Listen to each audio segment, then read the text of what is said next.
What's going on, you guys? Random live stream. I was gonna do some videos on these topics, but I figured I'll just go ahead and go live and talk about it. And yeah, Canelo Alvarez, Eddie Reynoso,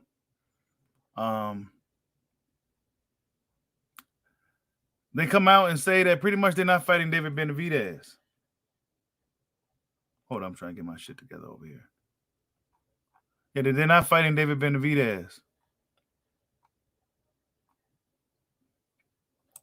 Let me see this.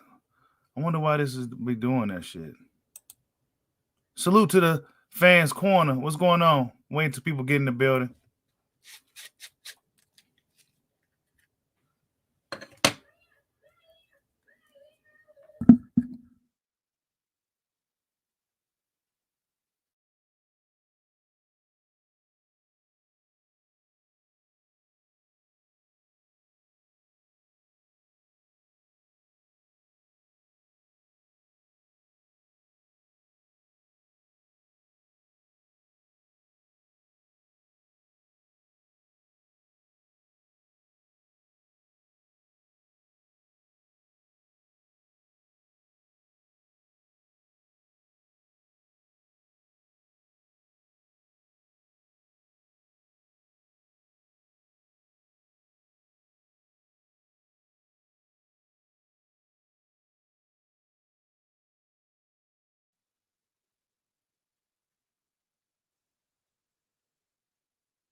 My bad. Yeah, what's going on, everybody? Random live stream. Man, they really trying hard out here. Actually, I ain't got that kind of set up where y'all can call. I ain't got that set up. I need to get that set up to where y'all can call in, actually. I think I'm gonna do that too. You know, to where y'all can call in. Or I'll probably just drop a link. Because really this is supposed to be an open discussion. But I seen some things and I heard some things I want you guys to hear. Of course, now they saying that the punch that Crawford landed on Porter, the right punch, the right hand that with a flurry followed, they say that wasn't a real punch, and you know it's insane out here. Hold up, I ain't even got my shit together yet. Your fuck ass should have said, man, it was my fault, man. Y'all hear that? You know what I'm saying? You his motherfucking father. You his dad. You supposed to take all that shit like, yeah, this my motherfucking son. This is my fucking fault. You know what I'm saying? I didn't want my son for this shit. That's called being a man, bro. Hey, but I'm gonna tell y'all why y'all. I'm gonna keep it real. Why he didn't put it on himself? Because he thinking about himself and his future. He knew that was his son's last fight, and I gotta protect my shit. So if other fighters gonna come train with me, shit, I can't have this one be my fault. Yeah. Wow. Oh man.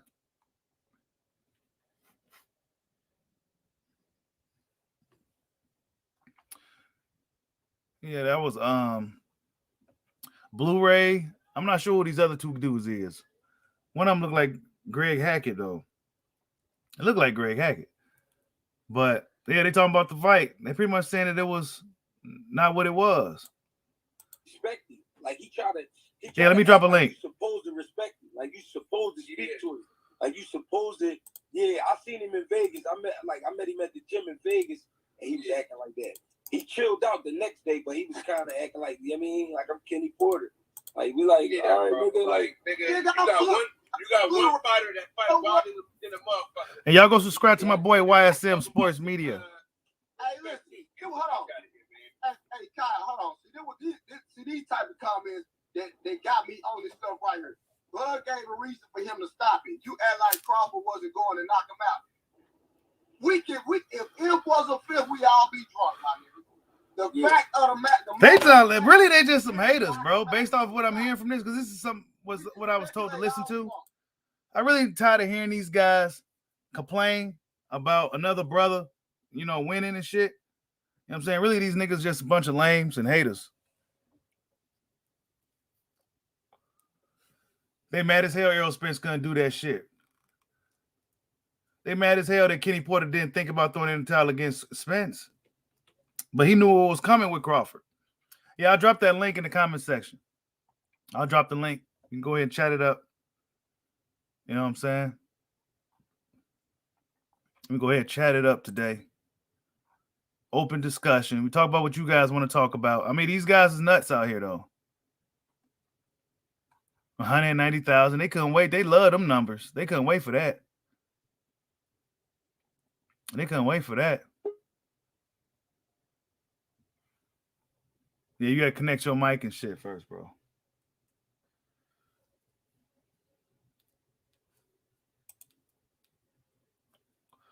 Yeah, Damone Daniels, I was going to do a regular video talking about some of this stuff, but I'm tired. Quite honestly, I'm tired of talking about this shit already, bro. I'm quite tired. That's why I was saying Keith Thurman. Let's go out to Keith, man. Fuck this Errol Spence shit, bro. I'm tired of arguing with these niggas about this clown. I'm tired of these niggas coming after another black man over some bullshit. It's just a fight that should have happened 3 years ago, man. They gonna find any way to diminish Crawford just so he can stay away from business. Just keep Spence away, let him deal with Boots, and we just go ahead and get it on with Thurman. How about that? That's why I kept stressing the Thurman fight. Yeah, your device not connected, bro. I can't connect you.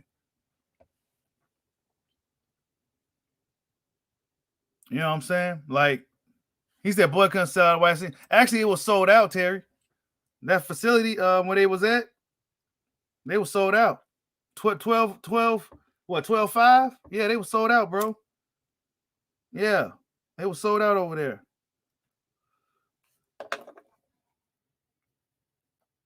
Thurman Ortiz, bro. Let's not play this game anymore. We all know who really wants the fight. We all know who's stalling the fight. You know what I'm saying? They're going to continue to come over with excuses. You know, they watching the ESPN replay to see if the punch was real. I mean, have you ever got hit in the side of your temple that clean before? No, you haven't, bro. Hit that like button for your boy. This is a random live stream. Yeah, man. These dudes just be saying anything, bro. Let me put some shit on the screen or something. What the hell? Yeah.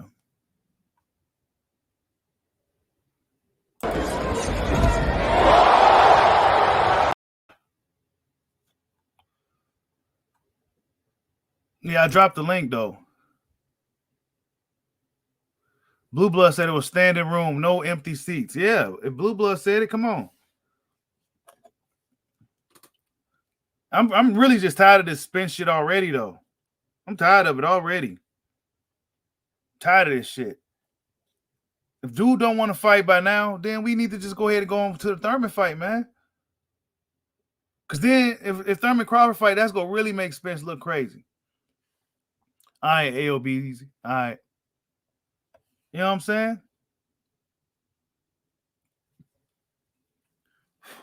They got a few little arguments to hold on to. Well, the fight was fake, and Kenny Porter threw Sean under the bus, and we got some whack ass shit going on in boxing. Eddie Reynoso telling everybody, "Well, we're not fighting Benavidez because he ain't done nothing. He ain't fought. He ain't got no belt. He ain't fought no champions. Like, are you fucking bro? This boxing. What's good, Adrian Mendoza? And what's going on with Canelo?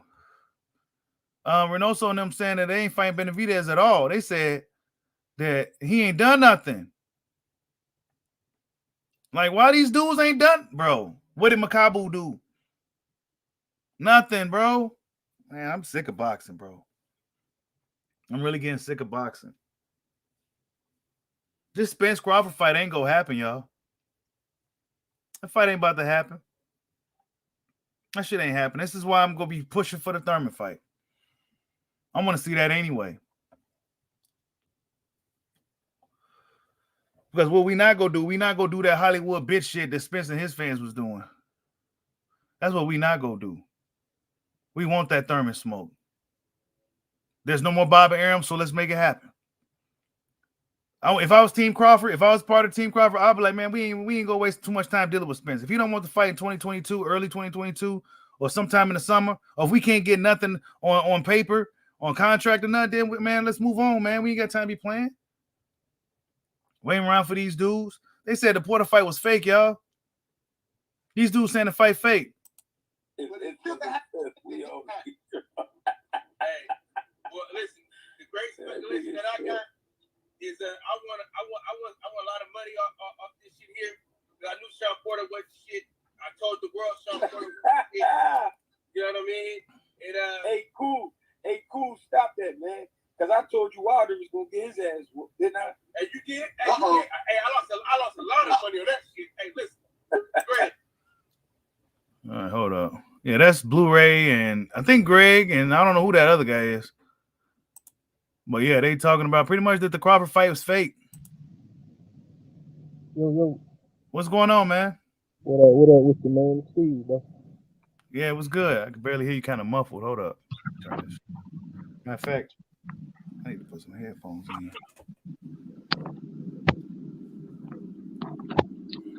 Can you hear me better? Yeah. So what's going on, man? What you want to talk about? Man, what's the topic, man? The dude up there hating, talking about he wasn't landing no punches. I mean,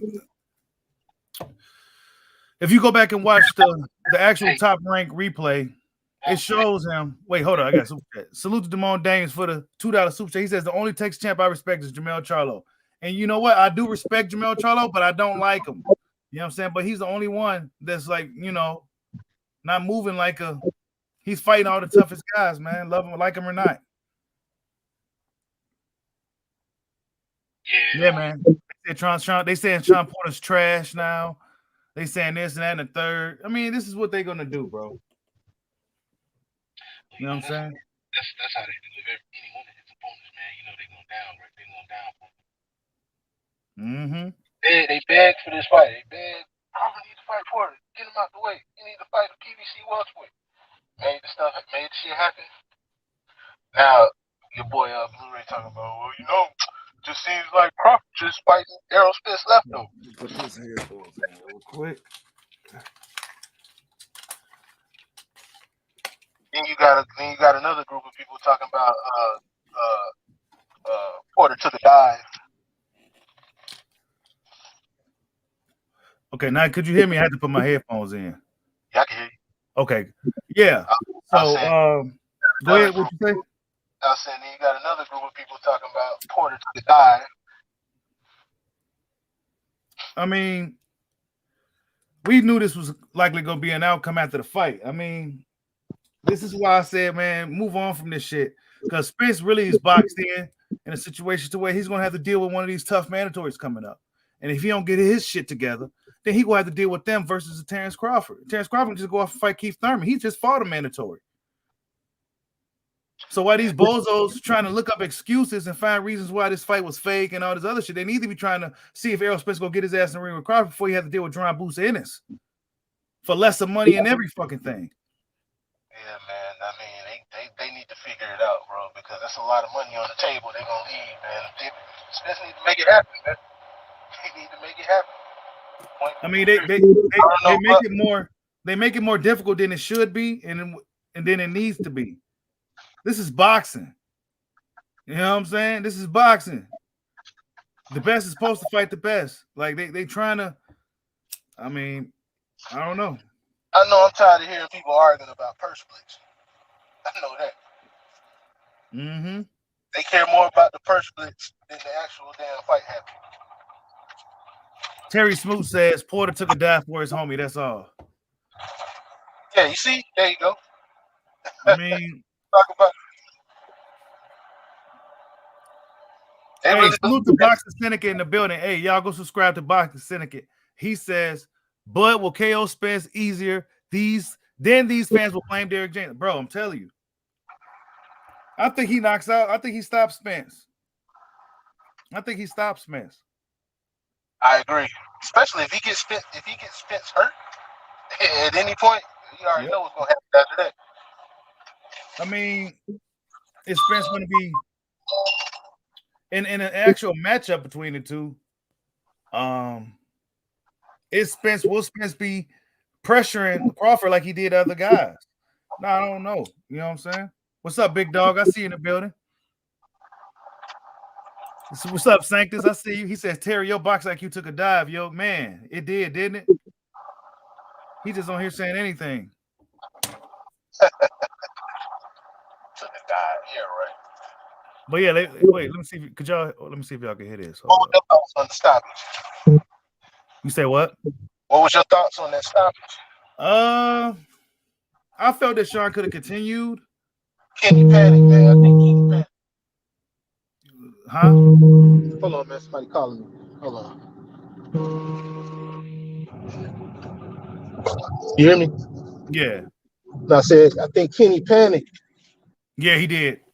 A father panicked because he knew what his son was in there with, bro. He knew what was going to likely happen next, bro. He knew what was about to happen. He didn't want to see his son go through that, man. So he was like, his son got dropped. He got dropped. They had that damn nervous breakdown in the middle of the ring, punching the ground and stuff. He didn't get up that quick. That punch hurt him. But he did, bro. He did get up. He didn't want to see the aftermath, man. It was about to be ugly. Yep. It was about to be ugly for his son, man. And that's why he got him up out of there. It ain't no, threw him under the bus for, but what would be the motive for that? Oh, well, Sean was going to retire anyway. It's crazy. I know Blood and his family and everybody sitting at the crib looking like, man, this shit is crazy. We can't do nothing. We out here just winning. We can't even just win. They said Kell Brook was shot, bro. It's gonna continue, bro. When he beats the shot of Spence. Oh well, I seen people picking Brook, man. Yeah. Picking. Knowing damn well that Brook, was fighting an uphill battle, but Brook did good with that jab. That jab was giving Crawford problems. You know what I'm saying? It's not like Crawford is a fighter who just walking guys down and 2 rounds. Man, these dudes giving Crawford shit to think about before he can really, sometimes he gets a fucking swollen eye and shit. Yeah. What's going on, Full of Sports? What's up, bro? Can you hear me? Yep. Salute to Jamal James for the super chat. He said Spence out of the ring habits will cost him. Thank you. I gotta take the call. That will cost him in the fight, bro. His out of the ring habits, the inactivity, the injuries. But see, they rather just shit on Crawford. It's just like, you know what, Spence might not be ready. Instead of just being like, he might not be ready for dude. I think like Earl Spence may not be motivated anymore from being out the ring so long. That's just my personal opinion. But he did go back to like training and stuff like that. But I don't know. It just seemed like the hunger not there no more when he first came in, Yeah. The hunger, bro. Like these dudes don't seem as hungry as Crawford, man. Sean Porter, he got other things he wants to do now. Errol Spence, remember what Derek James just said?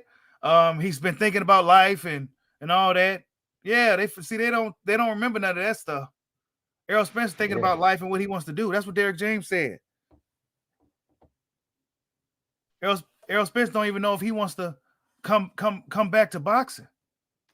Based off what Derek James said, but now we could just go say Terrence Crawford fought in a fixed fight and Kenny Porter threw Sean under the bus. That's what we go. That's the narrative we go run with. Instead of saying that Errol Spence should have stuck around to really make this fight happen with Crawford, because I'm tired of arguing with a bunch of brothers over a fight that should have been made 3 years ago. Shit crazy. Yeah, I'm a Spence fan too, but I just gotta call it how I see it, really.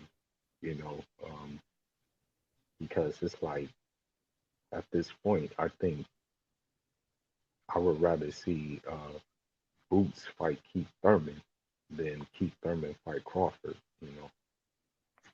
Oh, so you don't want to see Bud and Keith? No, I would rather see Boots and Keith, man, because I think that would be a good test for Boots. You know what I mean? And Oh he yeah, yeah, said, yeah. and he said like, I'm ready to fight Keith Thurman anywhere. So for me, that would be the better test. Shit, Keith Thurman is not. He said he don't even know who Boosie is. So you that tells us what he's thinking about fighting Jerron Ennis. Sean Porter already told you, hey, I'm not going nowhere near that guy. You know what I'm saying? So Jerron may have to just wait till he becomes a mandatory, man, and he's right there in the IBF. If the IBF decides to choose themselves and pick Spence, Ennis, the number 2 guy, instead of them fighting an eliminator, then what is Spence gonna do? You got to go after Crawford. You want to see Keith Thurman, man. You want to see Yeah, this. that's true. Keith That's Thurman very ain't true. since what 2019. I say just go ahead and take Kurt Thurman's scout. Just take his scout, man. Just go ahead and beat him. Just beat him, because they go downplay the win anyway.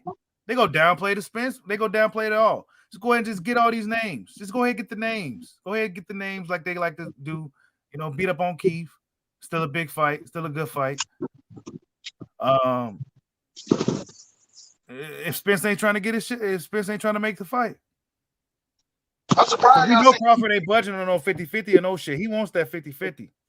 So we might as well forget about these numbers and shit. Y'all really trying to see Keith though? Y'all think he ready for any kind of competition? Nope, he ain't ready at all. That's why he said he want to wait till the summertime. But nah, if you want to fight, you better be ready by March. And that's it. Fight somebody, man. He need a tune-up bad.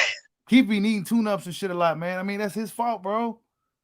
But like I said, the hunger is not there for these guys. They're not as hungry, bro.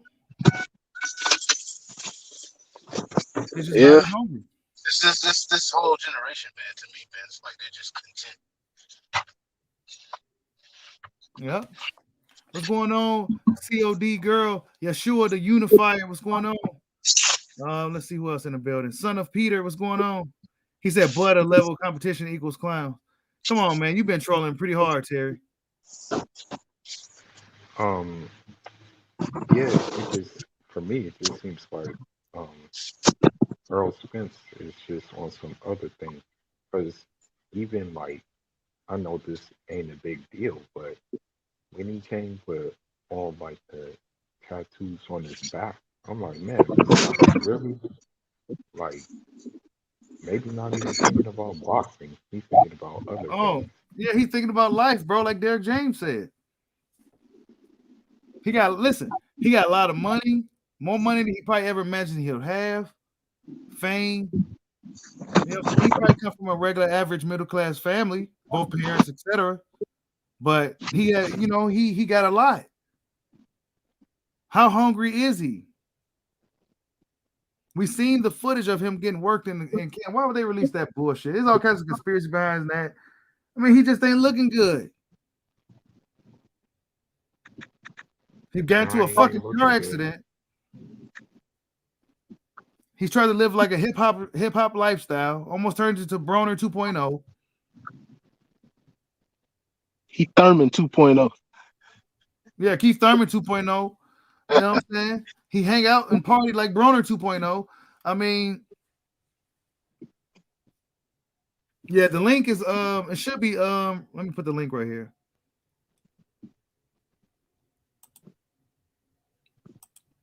Yeah, Canelo said that he what y'all think about Canelo saying that he's not gonna fight Benavidez, man? I expected it, to be honest with you. I expected it because he has a pattern of doing that. Like, he'll take like a okay fight and then he'll take a downgrade chasing greatness. You know what I mean? He's done that before, where like at 154 he fought Liam Smith and then he moved to 160 to fight Triple G. And then at 168 he fight Rocky Fielding and clean out the division. And now at light heavyweight he fought Sergey or Kovalev, and now he's doing the same thing at cruiserweight. So I kind of like expected it basically. Basically, what's about to happen? I'm gonna just say this, and I'm not no boxing like philosopher where I'm gonna foresee the future and all that, but I expect this to likely try to happen. I think this is what they're doing. They know that Benavidez is young. They know that time is on his side. However, he's big for 168. So they go wait him out. You know what I'm saying? They go do shit like this, fight at fucking cruiserweight and all this bullshit, fighting Makabus and Makotos. And they go wait him out to where he can't make the weight no more. Then they go back down to 168 once he's forced to go back up to 171. Once he's forced to go to 175. That's what Canelo's going to do. Yeah, he's going to do that. Then he's going to just like wait it out. He's going to wait it out, and then he ain't going to fight those guys at the heavier weight classes, you know. Nope. He probably catch Beterbiev about another year or two. He'll be about almost 40. So yeah, he'll probably hop on him then. You know what I'm saying? Bro, it's a game, dog. This shit's a game, dude. Yeah, it is. Definitely a game. You know? There's a chessboard, and Canelo's the king, and he's moving. He's doing whatever he wants on that motherfucker. Yep. That's literally what it is. See, no other fighters can move like that. It's way more political. In the perfect boxing world, Terence Crawford and Errol Spence will be fighting for the third time, and we'll know who's the man in the division already. You know what I'm saying? True. But it's not like that because it's so political. True. Very true. Well, after he moves up, you know, the WBO is probably gonna strip him, I think, and the WBO and the IBF is for sure gonna strip him, so that's gonna leave 2 titles open, man. So we're gonna see what these guys at 168 is gonna do, man. You know, that's gonna leave Plant Benavidez possibly open for a fight. Jamal Charlo, if he wants to man up and move to 168, he got to fight. I mean, it's big fights to be made with Canelo out the way. You know, I think that's the main thing people are missing, man. It's a lot of fight. If he goes to cruiserweight, that's gonna free up 168 and 175. These dudes are gonna have to, they're gonna have to get shit popping. Who? The guys at 168. Specifically, man, I want to see. I still want to see Plant and Benavidez fight. Yeah, that'll be a good fight. I want to see Jamal Charlo get in the mix, and they all PBC. They should have been fought. Yeah. Honestly. Bivol and the other kid, man, Beterbiev should have been fought, man. Like, what do you think? They all waiting, man. Like, what are y'all waiting on? This is why Canelo needs to get out the way. I guess this is Canelo getting out the way. I don't know. They better take advantage, man, because them belts is gonna free up. I don't think the WBO allows you to have 2 titles. Allows you to have another title in another division. Remember how they stripped Floyd immediately beat Pacquiao? And I'm pretty sure IBF is the same. WBA and WBC be on that other shit, but them 2 belts should be freed up. I don't know. These dudes better take advantage. Well, I already know who this is. Oh man. But yeah, bro. So the fight was fixed, right? The fight was fixed. Terence Crawford got so much juice in boxing that he's out here fixing fights. Let's see what else. His pay-per-view came out a day after. It only did 190. I mean, when have the pay-per-view results come out that quick, bro? When? Never. I never seen pay-per-view numbers come out. They was waiting for anything. Kevin Iole did that on purpose. He came out with them numbers and he knew everybody was gonna bite on them. And now it's everywhere. 190K. That's all he made. That's all they did. 190. Come on, man. But also, you know, that pay-per-view was $90 too for people who didn't have ESPN Plus. Yeah, bro. It was. I was trying to get them. I was trying to get it on the station. I was mad as hell. Yeah. I was tired as hell. I got off work. I got it on the phone. I bought it off the phone, bro. It was cheaper because I already had ESPN Plus anyway. You know what I'm saying? That I didn't have to pay the $90 that they were trying to charge me for something I already had. That was so Bro, stupid. I don't know. they sabotaged that pay-per-view anyway. Good idea. They I sabotaged it. think they did. I think they did that on purpose, though. I think Bob Arum did that on purpose too. That's a possibility. Bob could have been the coach. What's going on, Drizzy KO? Yo, can you hear me? Yeah. Man, they trying everything, man. What have you been seeing out here, bro? I'm saying that the fight was going to be a robbery if it was going to go all 12 rounds. The fight was fake. Porter didn't train as hard. If this was the Porter that fought Spence, Bud would have lost. The typical. These dudes, man. It's crazy. They talking about the robbery. It could have been a robbery on the cards. I mean, if you look at the Spence and Porter fight and you seen the unofficial scorecard, they had Spence winning that fight comfortably. Everybody thought that was kind of different. I had them winning by 1 point. Man, that shit was. The knockdown for me was the difference in the Porter fight. Yeah, same with me. And the unofficial scorecard had him winning unanimously. Like, that's ridiculous. Mm-mm-mm. When they were announcing those scorecards at the end of the fight, I did not know who was going to win. I was thinking it was going to be a draw, to be honest. Wasn't one of the scorecards 116, 111? It was split.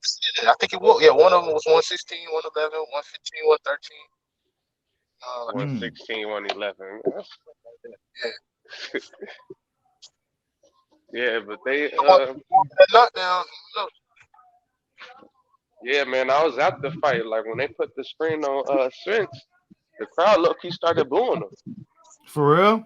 Yeah. Man, that There motherfucker was a lot of black people in the crowd. They say black fan Crawford don't got no support. Like, he don't got no black support. But, there was a lot of black faces I seen out there. See, that's what I'm saying, bro. Is he's knocking down these myths and narratives that, you know what I'm saying? Like, that whole crowd I heard was 85% black. They came to see Bud, and it was pretty much packed. The crowd was cheering for him and everything. You know what I'm saying? Come on, bro. But they gonna say 190. They gonna be saying 190. Right. I said this. I was like, Porter's gonna get stopped late, 10th round. He makes a lot of mistakes in championship rounds, and that's what happened. Mm-hmm. That's exactly what happened. I've never been a Porter. You said what? I said I've never been that impressed with Porter in boxing. I never rated him down. The other side wasn't that impressed either. Yeah, but you know what? These are the guys that really wanted that fight. Initially, the Crawford supporters, we want to see Spence. Nobody really wanted to see Porter. However, it's something that got manifested. And now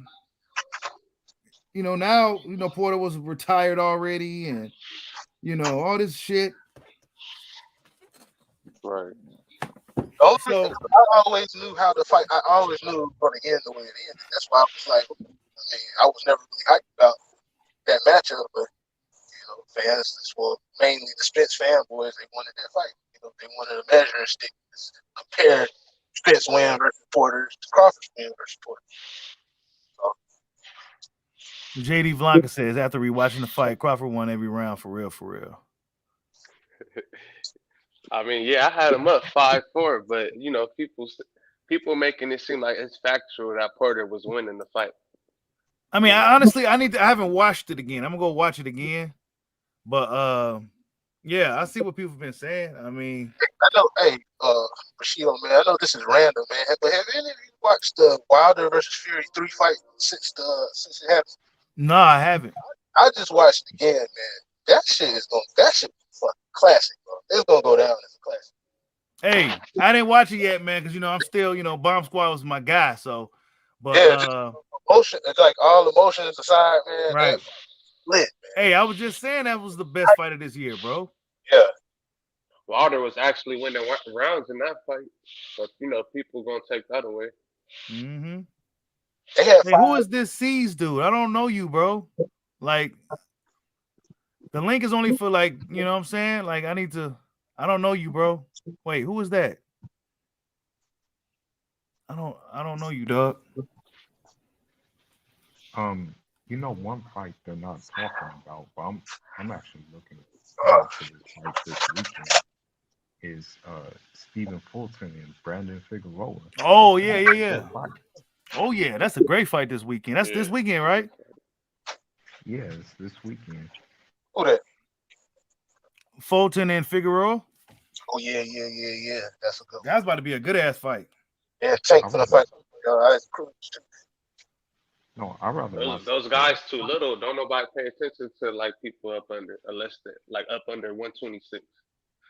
What division they fight in? 122. And you got Devin Haney and JoJo Diaz about to go down. I think the next one after that. Yeah. Be another good one. Wait, so what we got this weekend? We got Figueroa and Fulton, and what else? Teofimo and Kambosos. Finally? Right. Yeah, I think so. Hey, I've been watching Kambosos, man. Honestly, I hope that guy wins, man. I normally don't go against the American guy, but I really hope, I'm really rooting for that dude, man. He's been doing nothing but working all this time. Tio been playing. I hope Kambosos can pull it off, man. Me you too. know what I'm saying? I don't think he can. I don't think he can. You know what I'm saying? But he's been working, man. He's a hard worker, so I'm gonna see if his hard work will pay off for him. What can he do in the ring? Like, he's really tenacious. He's really tenacious. He throws a lot of punches. He's pretty aggressive. Honestly, I thought he lost the Lee Shelby fight because Lee Shelby was kind of a little bit slick on him. He in my opinion, in that fight. But Tio just a better athlete and everything, bro. He's really overmatched, man. It's gonna be his hard work and it's gonna be hard work to beat Tio, and Tio underestimate him if he wins, in my opinion. Because Tio just a better athlete and everything. You know what I'm saying? Yeah, it's true. But Tio been too busy dancing and playing and getting punched in the stomach by giants. So come on, he should have fought 2 times already this year. Mm-hmm. And how old is he? See, you know what it is? He just want to finesse with these belts before he slip up. That's all. He just want to walk around with the belts. Defense.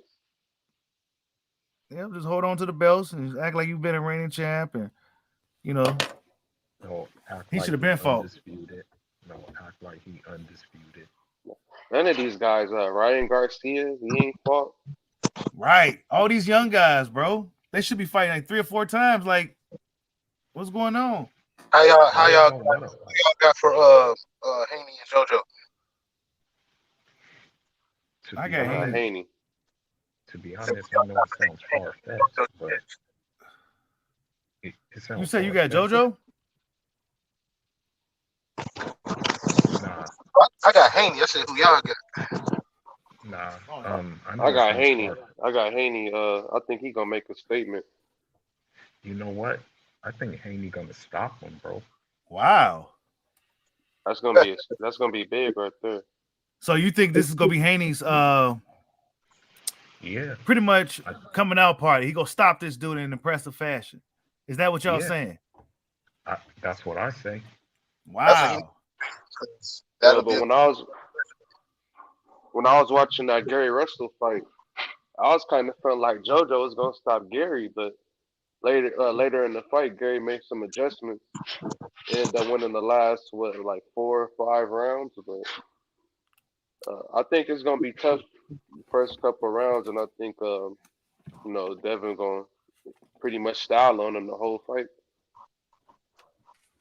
Yeah, JoJo versus Russell was a pretty interesting fight, man, because Russell was slipping those punches, man, but JoJo was throwing some heat, man. If JoJo would have landed, I don't know, man.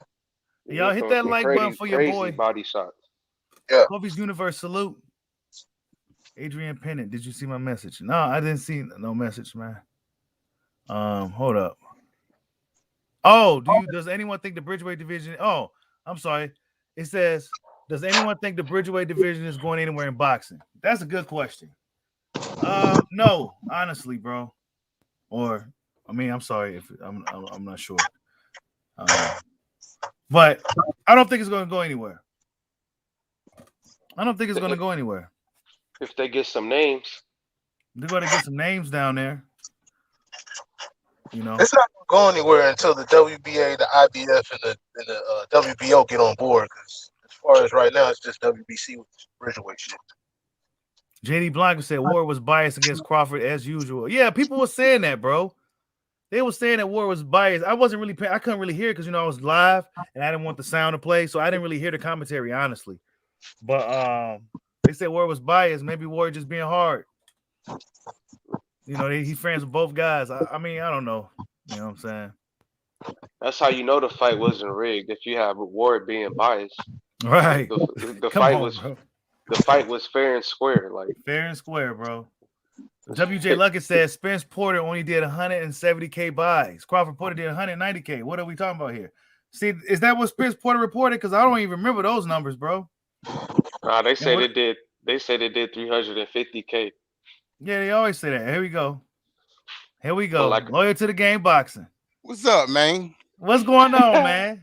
Here we go. You know what I'm saying? I've been trying to get in here for a minute. You know what I'm saying? Since Saturday. I see the thumbnail. I don't duck no smoke. I see the thumbnail, man. You don't like that shit, huh? I'll duck no smoke. That's my expression to what y'all talking about. So what you got to say about everything, man? Let's hear what you got to say. Look, excellent performance. Well, no. Look, excellent stoppage by Terrence Crawford. I give him his props. When I posted and said that I felt like Sean wasn't hurt from the second sequence, that is just taking a shot at Kenny Porter, not at anything about Terrence Crawford. You know what I'm saying? It's like I felt Kenny Porter honestly could have let it. They can't listen. Their whole motto, right? You go through training camp and all that.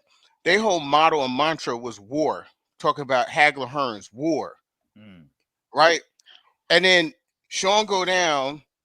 He's clearly okay. He's buzzed. We've seen plenty of fighters get hurt, go down, get up, and fight. Dude is not like so out of it. He bangs on the ground. He gets up. He's like shit. He frustrated. And Kenny throws a towel in, and it's like, bro, what the fuck are you doing? But you know, he wouldn't have been in that situation if Bud didn't set him up with a shot and even have him in that situation. So it ain't for me to, you know, it's not to like shit on Terrence Crawford because Terrence Crawford did what he was supposed to do in that regard. But I was just kind of pissed off because even watching the pay-per-view, the rhythm was off with Kenny throwing a towel, and it was like, huh? Like, wait, like what? You know what I'm saying? So I didn't like that part of it. And then what I also say is this. The stoppage was impressive because Sean has never been stopped, no matter how it happened, right? But I'll be honest with you, Terrence Crawford overall performance was not impressive to me. Getting the stoppage, hitting him with that shot, dropping him, all that was impressive. Whether he connected or not in the fight, getting stopped based on how things were going at that point in time in the fight, you can't really argue it because Sean was in a position for you not to really be able to argue it, but you can have your opinion on it. But I'll just say going like Andre Ward going into the 10th round was yelling to their corner they was down. I mean, this is fact. This is on film. So people can't say like I'm a hater because I wasn't impressed with the performance. Because if your own people is telling you like, yo, you're down, like whether it's accurate or not on the scorecard, the perception from your own people telling you that you're down, to me, it was not, to me, it just wasn't like some super dominant great performance in that route. And for that reason, again, I got Earl Spence beating him. Personally, that's just my opinion. And if people don't like it, that's cool.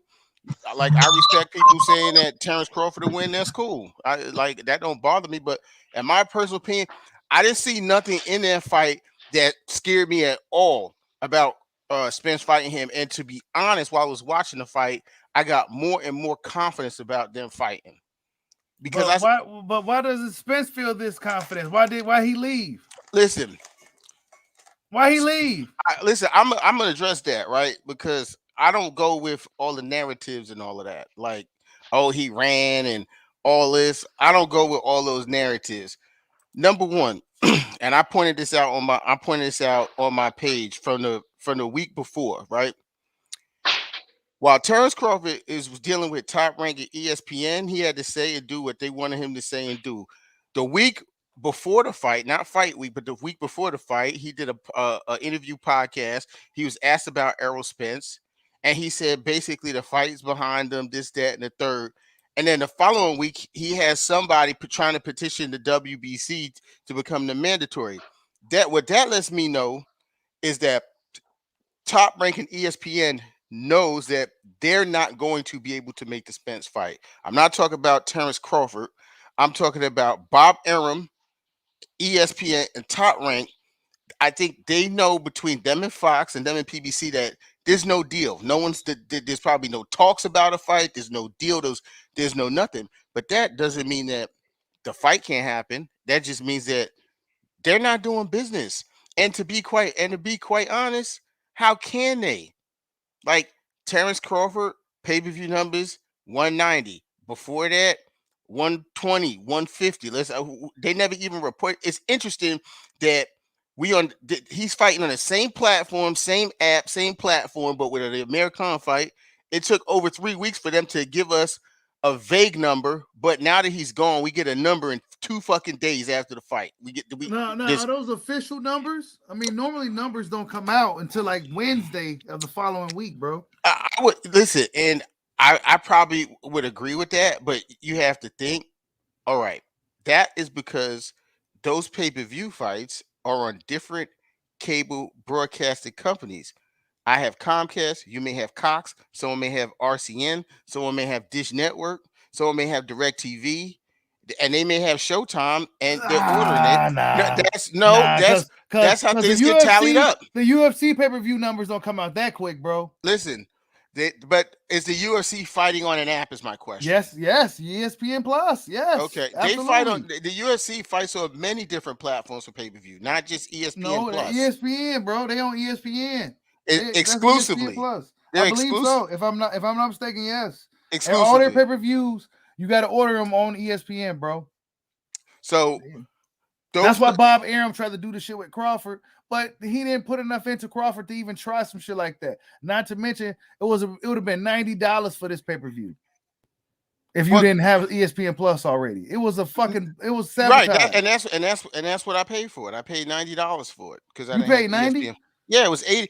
It was the way they showed it was $79.99 for the pay-per-view, but they'll make it $89.9. They made it $89.99, and you got a year of ESPN. You got a year of ESPN Plus included in it. So I mean, that's what I bought that. I was like, fuck it, I'm gonna support the fight. You know what I'm saying? That's what I'm gonna do. Man, salute to you, man. You know what I'm saying? And how you wasn't impressed with the fight? Like, I'm gonna tell you why I wasn't impressed with the fight. Number one, right? If you look at CompuBox and look at the punches thrown per round, very, very, very low output. Bud Crawford completing rounds 1 through 3. Sean Porter landed 25 punches. Terrence Crawford landed 20 punches. That's in 3 rounds. 3 full rounds of boxing. 20 punches were landed by the top pound for pound fighter in the world. Well, we already know Crawford is a slow starter, though, bro. It wasn't Rock'em Sock'em Robot. No, I'm not saying that it was a high speed. It was a high speed chess match. I don't know, but it didn't look too high speed to me. It was definitely a chess match, but it wasn't that high speed to me. Number one, and number two, again, if you're fighting and you are one of the most known as one of the most offensively like one of the fighters who have some of the great best offense. If you only landing 20 punches in 3 rounds, that's not impressive. I'm sorry. I don't care what, like, if you a boxer, if you watch fights or whatever, that's not impressive. So you It's wasn't not. impressed with Floyd Money Mayweather?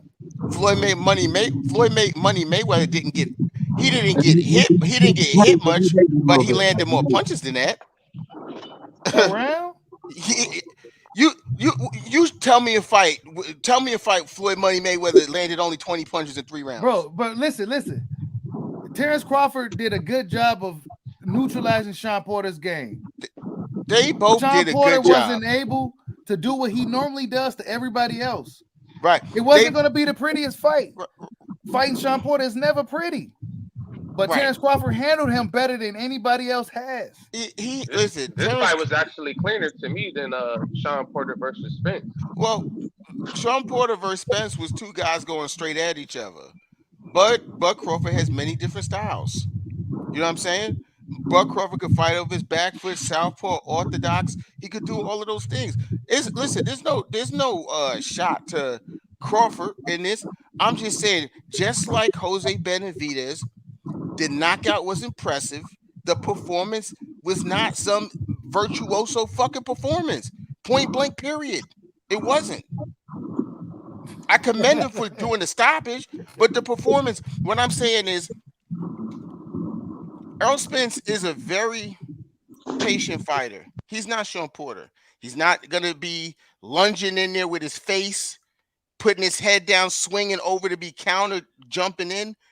It's going to be completely different fight, completely different. And one of the things that I saw with Terrence Crawford that most people see with Terrence Crawford, which I'm telling you now, because I love it. I'm reading the chat. I love it. But I'm telling you now. This my man's right here, man. This my guy right here, man. We go, you know what I'm saying? We ain't gotta, take shots at him or nothing. We just keep it boxing. Yeah. Look, one of the things I see in Terrence Crawford, and my homeboy who had went down there, and his son also is he's a top ranked amateur fighter. I think he might be like the number 1 or number 2 like 12 or 13-year-old in the country or something like that. And he actually trains now with Shakur Stevenson. When he met, he's also cool with Spence, and him and Bud are also cool. He spent the whole week down there. When Bud asked him, he said, who you think's gonna win a fight between me and Spence? He said, Spence. And Bud said, well, why you say that? He said, because of your heart. Because when you get hit, you want to get your lick back. And Bud told him, who likes to get hit? And I saw that flaw in him again at one point in the fight with Sean Porter, where he loses his discipline and he just wants to get his get back. And all I'm saying is that Errol Spence don't have Sean Porter's offense. They got 2 completely different offenses. I don't sit up and just like, oh, fanboy Spence or fanboy Crawford. I actually look at film and watch both of them fight, and then I make an assessment based on what I see. And I got Terrence Crawford, the shit he do. I got his shit completely figured out what he do. And I'll expose it. I'll expose it right here. Just like Sean Porter and Kenny Porter had to figure out too what happened. I know, but I'm just saying. Yeah, they're coaches and professionals, and you're not. I'll expose it right here. I'm not saying I'm a fighter and I can expose him. What I'm saying to you is I understand his style and what he does. And just go back and watch film. You know what I'm saying? Because y'all, I'm Team Spence. Y'all mainly, this is a Bud Crawford thing. No, I ain't team nobody. I'm actually a boxing MMA coach. So I know how to break film down. Cool. So anytime you watch Terrence Crawford fight, if the fighter is an orthodox fighter, he's going to come out and he's going to try to see if he can outbox you in your same stance. If a fighter is a southpaw fighter, he's going to come out and try to outbox you in that same stance. Now, if he gets in trouble because he's not an elite fighter from orthodox. Kell Brook showed you that he does not know how to make defensive adjustments from the orthodox stance. He won 0 rounds against Kell Brook. His eye was getting ready to get shut. Okay, he stopped the man. You know what I'm saying? I can't take nothing. Listen, This is funny. no, I can't take nothing away from him. But like, you know what's funny? You know what's really funny about that y'all laughing? You know, Porter was whooping Spence. Listen, for like 5 rounds straight. Listen, spinning them. Did he even pick him up and throw him back in the corner? Yep. This is boxing, not ballerina. You're gonna get hit, bro. What does listen? What does I'm confused about what Spence and Porter's doing. I'm not talking about them right now. I'm breaking down how Bud fights and the shit that he does. I'm not into the whole narrative of comparing this person and that person. I'm just breaking down what I see when these guys actually lock up and fight and how I see it going down. And if you respect it, fine. And if you don't, you don't. You know what I'm saying? That dog in Crawford is dangerous. When he won his lip back, that's a dangerous thing. Okay. When it comes to exchanges, just look at the stats. Like 90% of the time, he's gonna be winning those exchanges when he punches with you and everything. And then he knows how to mix his attack up very well. Like from top to bottom, he can he can double a left hook to the body and then hit you with a right hook up top and do a jab uppercut and just wild angles. Listen. Listen. Terrence Crawford is an elite, talented fighter, a disciplined fighter inside and out the ring. That's what he is. I'm not taking no shots at Terrence Crawford to say like there's something wrong with him and all that. What I'm just saying is that all fighters have holes in their game. Correct. And it's all about styles and matchups. That's all I'm saying. No, you're right. No, 100%. 100%. Okay. So that's what I'm explaining what I see, you know, and if you guys want to take it, fine. If not, that's cool. But I'm just voicing my opinion. When Terrence Crawford's in an orthodox style, he's not good at making defensive adjustments at all.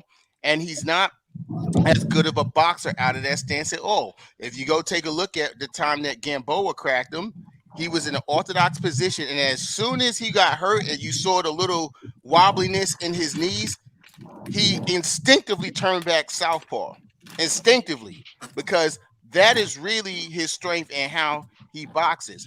Now, when he fights another elite southpaw like that, the advantage that he had against Kell Brook, who couldn't land, who was killing him with the jab when he was orthodox, but he took it away southpaw. He's not going to have the same advantage doing that to another southpaw, to another elite southpaw. We ain't talking about Felix Diaz, who's like Sean Porter height, who's hopping in there and throwing hooks. We talk about another guy who has an educated jab and understands range and distance as well, and is not going to be landing 20 punches in 3 rounds. That one thing we know about Errol Spence, he's a busy fighter. It don't matter who the fuck he's fighting. It's gonna be a busy fight. Hit that like button. Yeah, it's gonna be a busy fight, no matter who he fighting. That's just how it go. You know what I'm saying? I guarantee you that punch outfit gonna drop. Yep. Hey, can I say something real quick? Can I say something real quick? I just want this is my opinion, but this is something I've noticed after the fight. My homeboy told me, man, go back and watch that fight if you get a chance, bro, and listen to what they was telling him in the corner. I said, I'm gonna pay attention because my house was real loud for the fight. I went to listen to the fight by myself in my bedroom, so I'm listening to the fight. The corner told him, just box. At the end of the 9th round, Crawford is talking to Timothy Bradley outside what's the score? Well, I'm winning? And he's like, what? And Bomac is saying, pay attention. Then he told Bomac, can I go get him? Go get him now. Yep. Bomac told him to go get him. You can go have him now. Because people don't realize he could have did what he wanted to do. If he wanted to do that, they told him, no, hold back. Just hold back. Yeah, he did. You can listen to it. They told him, like, he said, I want to get him. Like, no, hold back. Just go box him. And they told him, all right, go ahead. You can have him now. So he went out there in the 10th round and said, I'm about to start whooping your ass. He turned it on that quick. And I'm only saying that I'm only saying as far as the punching output, yeah, that was low. I ain't gonna sit there and lie. Both of them were both low punches.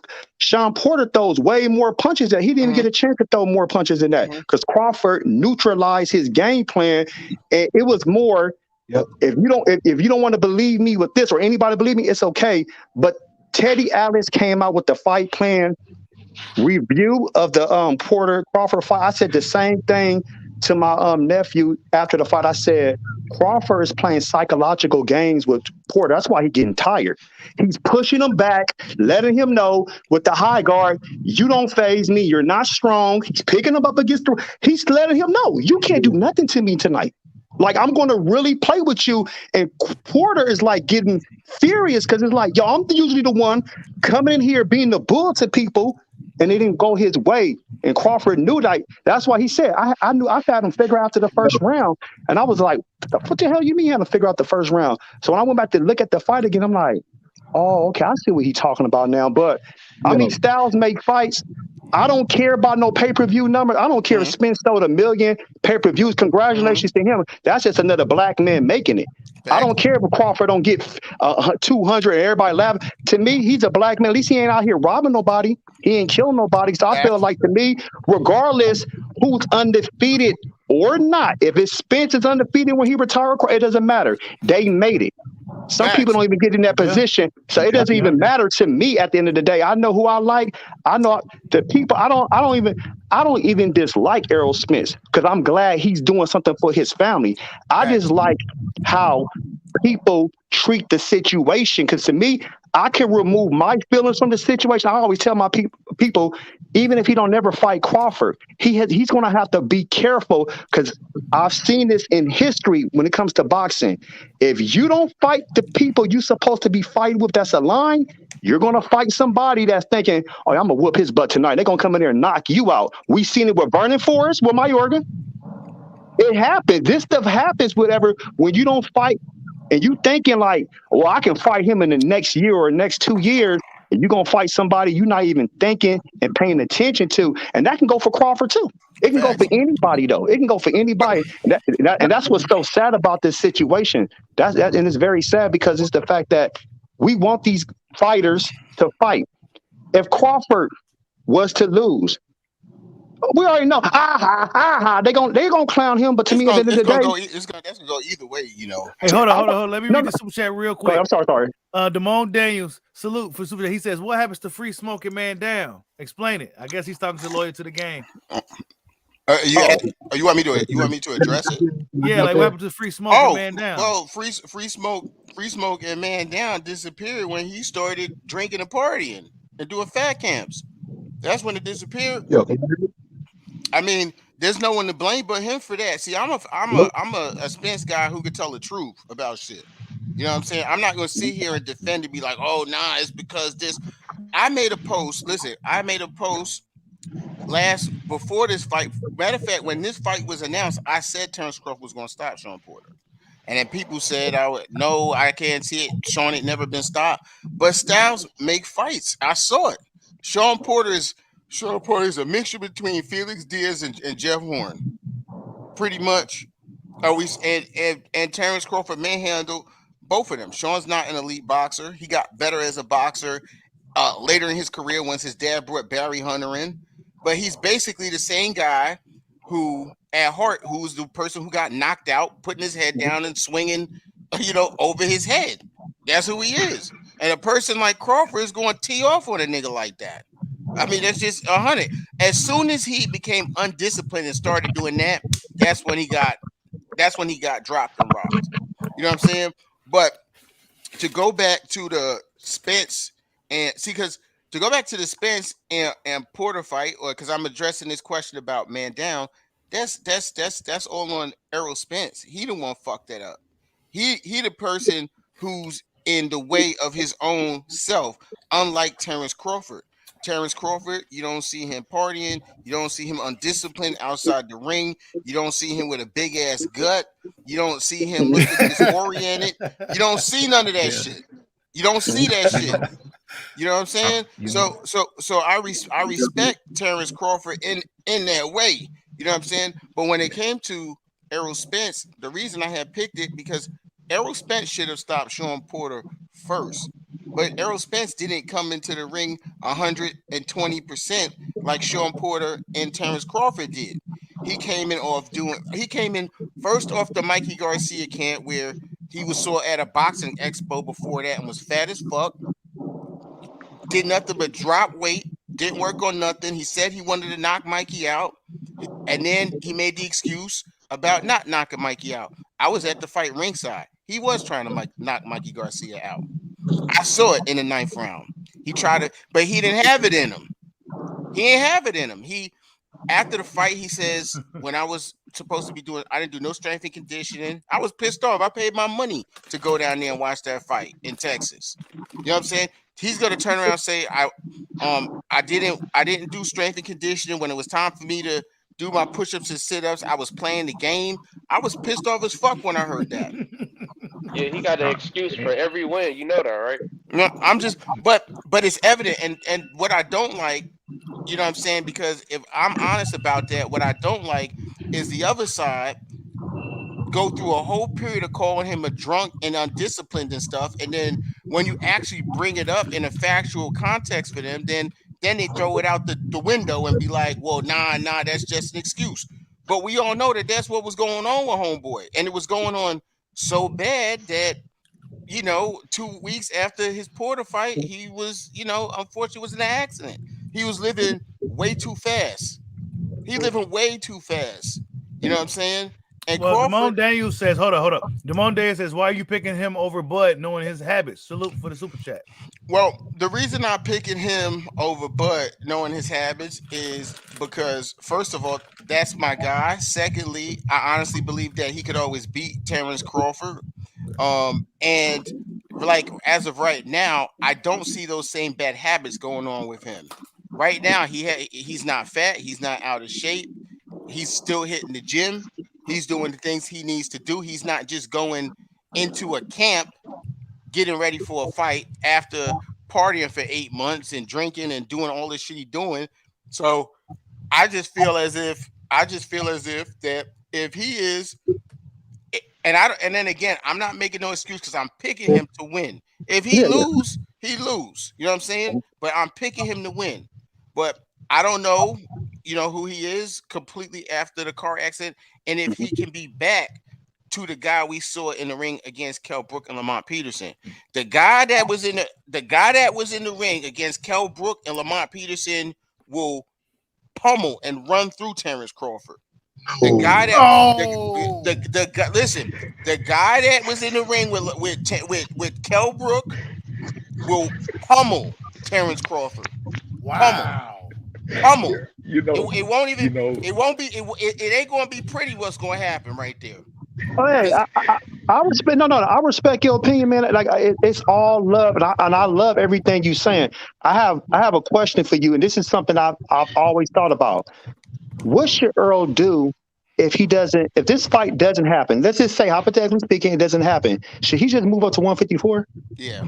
Okay, I just want to know because I'm looking like time is ticking, and he has a clock too. He needs to be worried about his career. Right. I see it the same way. Me personally, I feel like him and Bud should fight next. But I feel like they're not gonna fight next only because we know these fighters have scheduled fight dates. Earl Spence's actual fight date schedule is behind because of what happened with the Retina and the Manny Pacquiao fight. So he has to. PBC and them is trying to make up for that fight, which had nothing to do with him fighting Crawford as of yet. So Crawford, on the flip side, can just chill, or you know what I'm saying, he could go ahead and get another fight because he's not locked down to top rank anymore. But my thing is, if Earl's coming on saying he don't need no tune-ups, and that's for people who's not sure of himself, and I got 2 belts, and I'm gonna be in Vegas. Then it's time to fight. Then that's where I'm at. So we agree. We agree there. Yeah, absolutely. Yeah, it's time to fight. Yeah, and see that was my thing from the fight. My thing is this. I believe, this is my opinion. Fact, okay. He was rooting for Porter. Because if Porter would have won, he would have walked in that ring. What's up, man? You got the belt now. I got you. We're going to unify with the Ring magazine. They're going to throw it in there. And he saw Crawford's like, yeah, whatever. I can postpone that back, and I can just continue to age you out or do what I do. It is what it is. Because to me, there was so many PBC fighters at that fight, like banking on, let's go, Porter, let's go. Let's beat the other side of the street, quote unquote. Right. And I agree with that part, but I'm gonna debunk your theory though, because that's not accurate. Because number one, leading into this fight, Top Rank and ESPN was clearly showing that they're trying to make the Josh Taylor fight. It's clear as day that there has never been a fight that I've ever seen since I've been watching boxing that if a rival champion shows up, the network doesn't put the camera on these people in the middle of the rounds. I've never seen a fight like that. Ever. Don't matter. Right? Now let's look at some facts now, because I'm just gonna talk about facts. Wait. You said you never seen a fighter that was on the other side, never pulling the camera? No, I said I've never seen a fight where the network does not put the camera on fighters in between rounds, especially if it's a rival fighter that they want to see fight their guy next. They don't wait until after the fight to do that. They put it. They're constantly doing that shit all throughout the telecast. You seeing celebrities, different fighters. PBC was the first network to not acknowledge Crawford. Yeah, but that's not my point. Crawford was never at those fights you talking about. Crawford was never in the stands. So yes, he was. No, he wasn't. The only he fight went to Spence last fight. No, he listen. And when he went to Spence's last fight, Fox put the camera on him in the middle of the rounds. That we knew he was there because Fox televised him there, right? They didn't acknowledge him as a champion, though. I agree with that. There was probably like 2 instances or 2 fights where they didn't even acknowledge him as a champion. But let's be honest, like the last 2 or 3 welterweight fights, they were acknowledging him as a champion. We got to call it down the middle. What I'm talking about is not ESPN not claiming Spence as a champion. What I'm saying is that if we look at the fight before the Porter fight for Bud, he fought Kell Brook. When we look at the telecast that ESPN did, they had Spence all in it. They were showing highlights of Brook versus Spence, like Brook beat Spence. They made insinuations of champions that don't want to fight Terrence Crawford. They showed Spence. They had a whole telecast of Errol Spence. When the fight was over, ESPN asked Terrence Crawford who he wanted to fight next. They said Errol Spence. He said Manny Pacquiao. I'm not saying that in terms of like anyone scared. I'm saying this in reference to ESPN. I want you to pay attention to ESPN. This is what I'm talking about. ESPN. Okay, ESPN. Okay, ESPN. Okay. That's what I'm talking about. I'm talking about ESPN. This whole thing's about ESPN.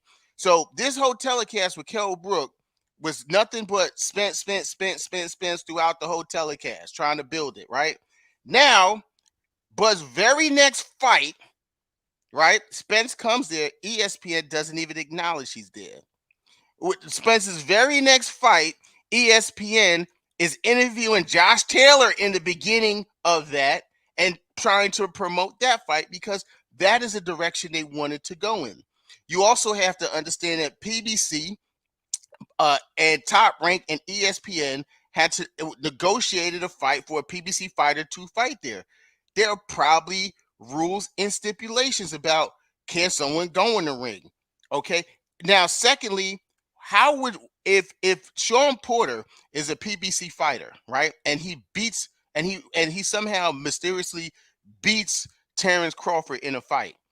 Why would Errol Spence jump in the ring on ESPN to challenge Sean Porter when they're not going to fight on ESPN next? That makes zero sense. He was never going to get into the ring with ESPN because that wasn't the plan to happen. And that's why Bob looked sideways when he said Bob couldn't get me to fight with Spence. and if he can't get me to fight with him, he can't get me without him, and that's why I'm leaving. So all I'm saying is ESPN never was going to promote Errol Spence and Terrence Crawford because that ship has sailed for ESPN. It has sailed. And another reason it has sailed is for the same reasons that we see now. And no matter, people don't like to talk about business, but with the pay-per-views, if a fight with Spence and Crawford were to materialize between ESPN and PBC, it's going to be very similar in promotion, like Wilder Fury. You're gonna have to. People gonna buy pay-per-views from from Fox pay-per-view. People gonna buy pay-per-views from ESPN. It's gonna be cross-promoted. If Errol Spence fan base and Terrence Crawford's fan base is basically the same demographic, right? It's mainly black people that we sitting in here and arguing back and forth about it, right? They got the same demographic. They don't even have the numbers to do a cross promotion. They don't have. Spence doing 350,000, and Bud finally got to 190, which I could make the argument that that's some of Spence people buying that shit too, because I bought it. This was my first pay-per-view, and he still went to 190. So it's the same, basically the same demographic that's fighting. So all I'm saying is now, instead of trying to bash Spence or whoever and go back and forth, we need to be proactive about the fight actually getting made, because now there's a realistic chance for it to be made now. There's only if the fight gets made, it's going to be made on one platform, which is going to be PBC. There's no ESPN or DAZN or anyone like that. So I can't tell Bud what to do, but my guess is Bud is going to go fuck with MTK Global, get his representation, and then see if he could negotiate a deal. And all I'm saying, I don't care who takes what. Like, me personally, I don't care about 50-50, 60-40, who should get this and who should get that. The only reason I bring it up when I do bring it up is because that is what's stopping a fight from happening. Right? That's in the way now. That and to be quite honest, we don't know that. We don't know if that's in the way right now. Well, they're the only people. Listen, if you look at what's been going on with them, I've never seen a situation where there's two fighters where one sells more than the other, and then the one that doesn't sell as much as the other. Because we're not talking about a regular cable fight. There are rules to pay-per-view. There are rules, and it doesn't. Because of Bud's talent, he doesn't get to break the rules. And if he had positive, if he was a draw in that regard, then we could even make the argument that maybe, all right, okay, maybe we want to see. But the reality of it is, when these fights go to get negotiated, the networks are going to give a budget and money based off of sales, not who got a belt. Not who you knocked out last, because they want their money back. They gonna give you $100 million budget. They want the network. They want back $200 million or $300 million after all of that. That's what it's about. So if one guy gets a certain amount of buys and another guy doesn't, this is all I say. I'm not saying what Bud should take or what he shouldn't take. That's not what I'm saying. But what I am saying is, if he needs to have the same mentality like Floyd Mayweather. If you so confident that you could just fuck Errol Spence up like that, if you know it, he's scared and his tail in his butt and I'm gonna knock him out and all this shit, nigga, just negotiate a good deal. And you have to sit in your bed that you made. Bob Arum is who fucked Bud Crawford up. Bud did everything he was supposed to do in the ring to be in a way better position that he's in. But this dude signed with Bob Arum, who fucked his shit up. And I could just go over it with just facts. First thing he did to fuck Terrence Crawford up was making a stupid ass Victor Postol fight. That was a dumb fucking fight to make. Because when he made the Victor Postol fight, PBC was giving free fucking fights like Danny Garcia and Keith Thurman and Sean Porter and Keith Thurman on NBC and CBS free network TV. You didn't even need to have cable to see those fights. Then you put Bud Crawford, because Bob Arum's a greedy fuck, and he wants to keep doing things the way that he wanted to do it, he went and put Bud and Victor Postol, someone no one knows. Bud Crawford is not promoted where he's like known by people, and you want them to go buy a fight like that, and nobody bought it because they was getting free fights, free good fights. So that 50,000 ain't on Bud, that's on Bob, right? And then he goes and he does the bullshit with Amir Khan. The UK didn't watch Amir Khan because he was supposed to fight Kell Brook, and he was crying about a rehydration clause. The UK and Eddie Hearn blocked a whole bunch of that shit, and then that fucked up his number. I mean, that's not on Bud though. That's on Bob. At the end of the day, it's up to Spence if the fight gonna happen. Yeah. No, it's not. Yeah, all that number talk up to Spence. Nah, it's not. It's on Bud for the fight. Hold on. What you mean it's on him? Easy. Hold on. Go ahead, You saying it's on him? You making it seem like he's the one holding the fight up. He is holding the fight up. He is holding the fight up.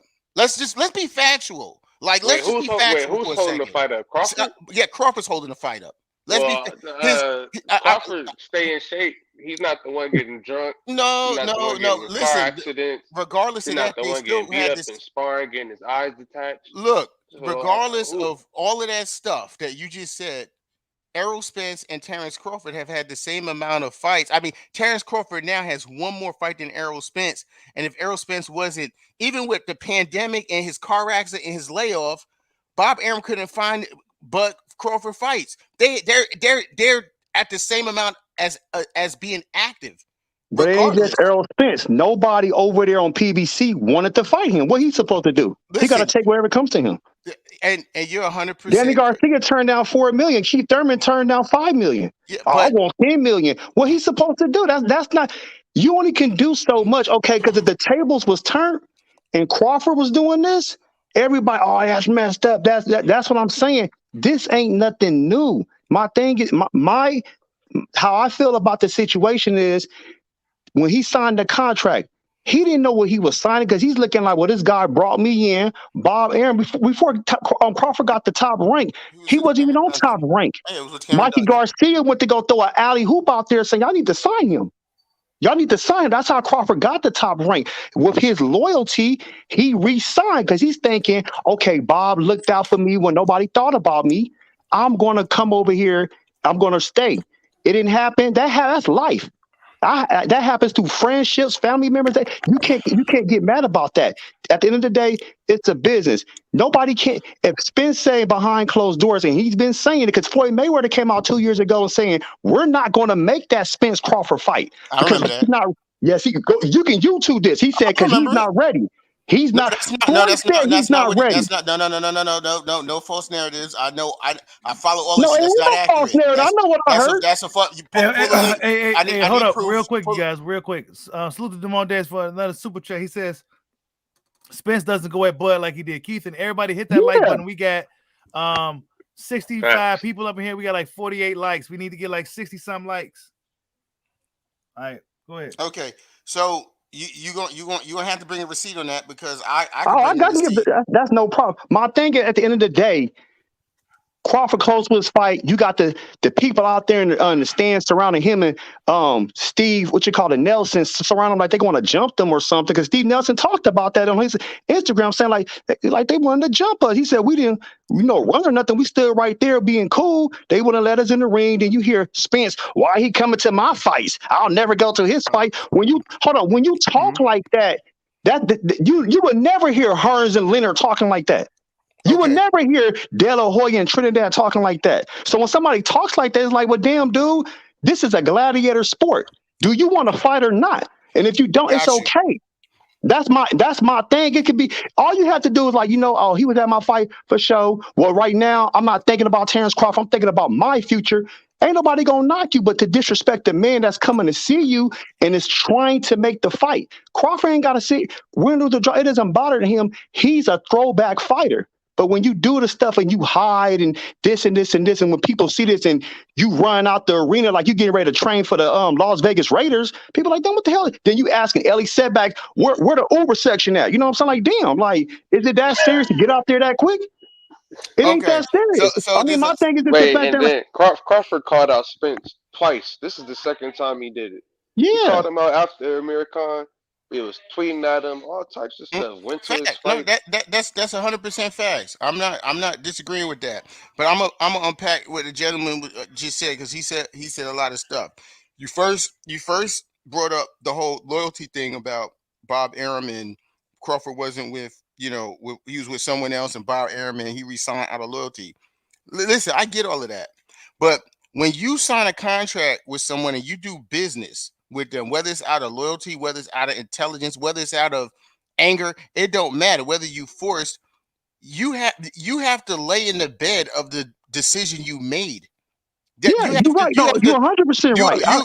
You have to do that, right? So No, you 100% right. I ain't disagree. I'm just saying, like, that happened. That's life. Nobody can sit here and saying, "Oh, he should have did this," and because that's life. That's like me saying, "Oh, I should have went to UCLA instead of Cal State Dominguez Hills." No, that's called life. Those are the opportunities you're going to take on your road. Or I should have married so and so. No, you don't know what's going to happen in life and whatever you get. That's but that's the bed he laid in. But my point is, you can't blame the other side for the bed that you made for yourself, right? Because even if he was on PBC, they still wasn't gonna make that fight because they never forced Keith Thurman. They never forced Keith Thurman and Spence to fight. So how they was gonna make that fight? That's an assumption, because he ain't never been on PBC, and that's the scary thing. Okay, that then I always like to address. Why Thurman and Spence never fought? Well, look at what Thurman did. No, for real. They never fought. Look at what Thurman did. It took Spence a long time to get the fight. And I wasn't mad at Spence. I wasn't mad at Spence. I was more mad at Thurman. So I'm just letting you know who. Like, damn, Thurman, you ain't gonna fight Spence. That's right. Listen. That's a fact. Keith Thurman took his layoff, and then he talked about a get back year, and he only fought one time since that and lost. No, twice. Josecito Lopez, which he almost lost, and Manny Pacquiao. But I don't want to go off on that tangent. I still want to address what you said, because you said there was a lot of stuff that you said that I want to address. So again, going back to that situation, no matter why Bud Crawford signed with back with Bob Arum, he has to live with the decision. And Bob Arum is the one who works for him. He hired this guy to make fights for him, right? And I explain it to people like this: if you hire someone who can't do a job for you, or out of loyalty you hire someone, let's just say, for instance, you hire a real estate agent, but this real estate, and you want to buy a house, in a nice neighborhood, but this real estate agent have bad relationships, because every time he's done business in that area with the top agent over there, every time he's done business with the top agent over there, there's been an issue, right? And let's just go over facts, because I'm not going over no emotional shit, because let's just go over facts. No, you go. Listen, you when you finally do get a cross promotion, right, with Floyd Mayweather and Manny Pacquiao, which was the biggest payday in the history of the sport of boxing. After you lose, you go and sue the guy that you just did the cross promotion with, because you lost for $100 million. Why, if this guy has 3 belts and all the fighters you want, why would he help you out? Why would he do that? So all I'm saying is that at 140, it was great that Bud Crawford was with Bob Arum. But you have to be intelligent enough to look at your own career and make chess moves and say, hey, if this guy don't fuck with this guy and they have issues going on and I need those guys over there, I shouldn't sign to him. Maybe I should go, even if I don't go over there to them, I should go grab somebody who don't have a bad relationship with these people, so I can get these fights made. Because I can tell you right now, Al Heyman don't have no fucking problem with Terrence Crawford. Terrence Crawford's collateral damage dealing with Bob Arum. He don't have this. We don't even see Al Heyman. How the fuck he would have a problem with Terrence Crawford? But he do have a problem with Bob Arum, and you would also have a problem with somebody if we was doing business, right? And we made a whole bunch of money together, and then I just got mad because you did shit better than me, and you made a little bit more money than me, and then I took you to court and tried to sue you for everything, and then I came back to you and said, hey man, I want to, let's go into this next business venture together. you're gonna say, "Oh yeah, let's go do it." You ain't gonna do that. Yeah, I would, because I would be one of my fighters to whip his fighter's ass. Yeah, I would. But yeah, okay. I'm just saying, all my hitters. Go ahead. I apologize. I'm just saying, half y'all dudes won't even talk to another nigga if he owe you $20 for too long. A nigga came and sued you for $100. A nigga came and sued you for $100 million. You're gonna say, "Yo, yeah, I will. I'm gonna go ahead and do business with him." And it was hell to even get that fight done. It was hell to get. But they always been doing business. They was doing business when Crawford was at 140. They was gonna. Hey, hold on, real quick. Damone Daniel, salute for the super chat. He says, "No more Bob excuse. We'll see what's the hold up now." Yeah, it ain't no excuse with Bob no more because when Jeff Horn got that belt, all of them welterweights, oh yeah, I want to fight him. Line that up. But when the boogeyman gets the belt, I ain't worried about that. But we don't even consider that to be. They said that PBC said we don't consider the WBO to be a real title. So all of a sudden, y'all want the belt, but when he go gets it, no, we don't want that belt. See, these are the things that I was like, hold on, what? Y'all want to go get the belt because it's Jeff Horn. But when this guy moves up, and if he's so light in the ass, we'll go knock him out. Listen. Go knock him out. To me, that's just like, man, if I know my dog in my yard, I got 4 pit bulls. I'm using that as an example. Mm-hmm. And that's a little poodle over there. And we thinking he's a poodle. You the first one going up. Go there and get that. Go knock his ass out. Your butt ain't no poodle. So, no, I'm just saying, if they felt that so good about the belt to me, that's what I'm saying. So it was just too much. It's just the back and forth. Oh, we didn't worry about that belt. He got away. And then Bob Arum did whatever he is supposed to do. He is wrong for what he did to Al Heyman. I ain't gonna never done. I'm all on Al Heyman's side. What happened? Yes, I know it's bigger than us because that's their little feud, but they still do business at the end of the day. This fight, this Porter and Crawford fight, that was a WBO mandated fight. Right. They didn't come to Except for, and it was so, and you got to remember, it was so bad that they wasn't doing business that Arum accused Heyman of not existing. He was calling him a cancer because he couldn't get in contact with him. That's wrong. You're right. Right. So you sue me for $100 million, and then you follow up with behavior like that, and then I'm supposed to help you out with your fighter? No, I'm not going to do that. And that don't got shit to do with the fighters at all. And if you and here's the thing, if you yourself was a fighter and you're being advised by the same person who made the biggest paydays in the sport and said, "This is the route that I want you to go in," that's what the fuck you're gonna do. Period. Point blank. Period. Hey, hold on. Dub Simo says they did business for Bud versus Molina, which is Bud. There's the Philly Diaz, yeah. Yeah, and I'll explain that. If we go check that is directly after Bob Arum and Al Heyman came to an undisclosed settlement from that court case. They had an undisclosed settlement, which I believe, because I wasn't there, but I just look at things. Those 2 fights happened exactly after that happened. But he gave him two PBC nobodies. Who is John Molina? Who is Felix Diaz? These are not any guys that was doing anything for PBC at all. Well, John Molina is a solid name, bro. But what financial? He won some, he lost some. Yeah, that's probably one of the best journeymen. Yeah, during that time. But that's my point. He's not a blue chip fighter. And what financial value is John Molina to PBC? He's actually a guy that you expect to get in wars. He's gonna win some and lose some. We'll throw him over there in the settlement. We'll throw him over there. And I think from that shit, I believe from that shit happening, Bob Arum was fooled into thinking they was going to keep doing business. But after Al was done with his settlement, he cut him off. There was nothing else going on. And they were still bitter about him being sued because Floyd kept bringing this shit up years later. This guy did nothing but be a shrewd businessman, and then you go and sued him. And they wasn't trying to do nothing with them. And it was so bad to the point that when Tyson Fury and Deontay Wilder was made number 1, that was a straight PBC. And Tyson Fury went and signed with Frank Warren. And they had a rematch clause in their fight. And what Bob Arum did, which was a chess move, which was real sneaky, was then he went and signed Tyson Fury, so he would have to get a seat at the table with Al Heyman, because now he represented Tyson Fury. And then Bob Arum himself came out at that time and said, "Oh yeah, we spoke with Al Heyman. The fight with Spencer Crawford is going to happen." This shit came out of his own mouth from Arum. That came out of his own mouth. See, because I just go off facts. That's what he said. Oh yeah, the fight's going to happen. That's on record after they met like that. So then you go have a situation where they have the second fight. There's all the controversy and everything.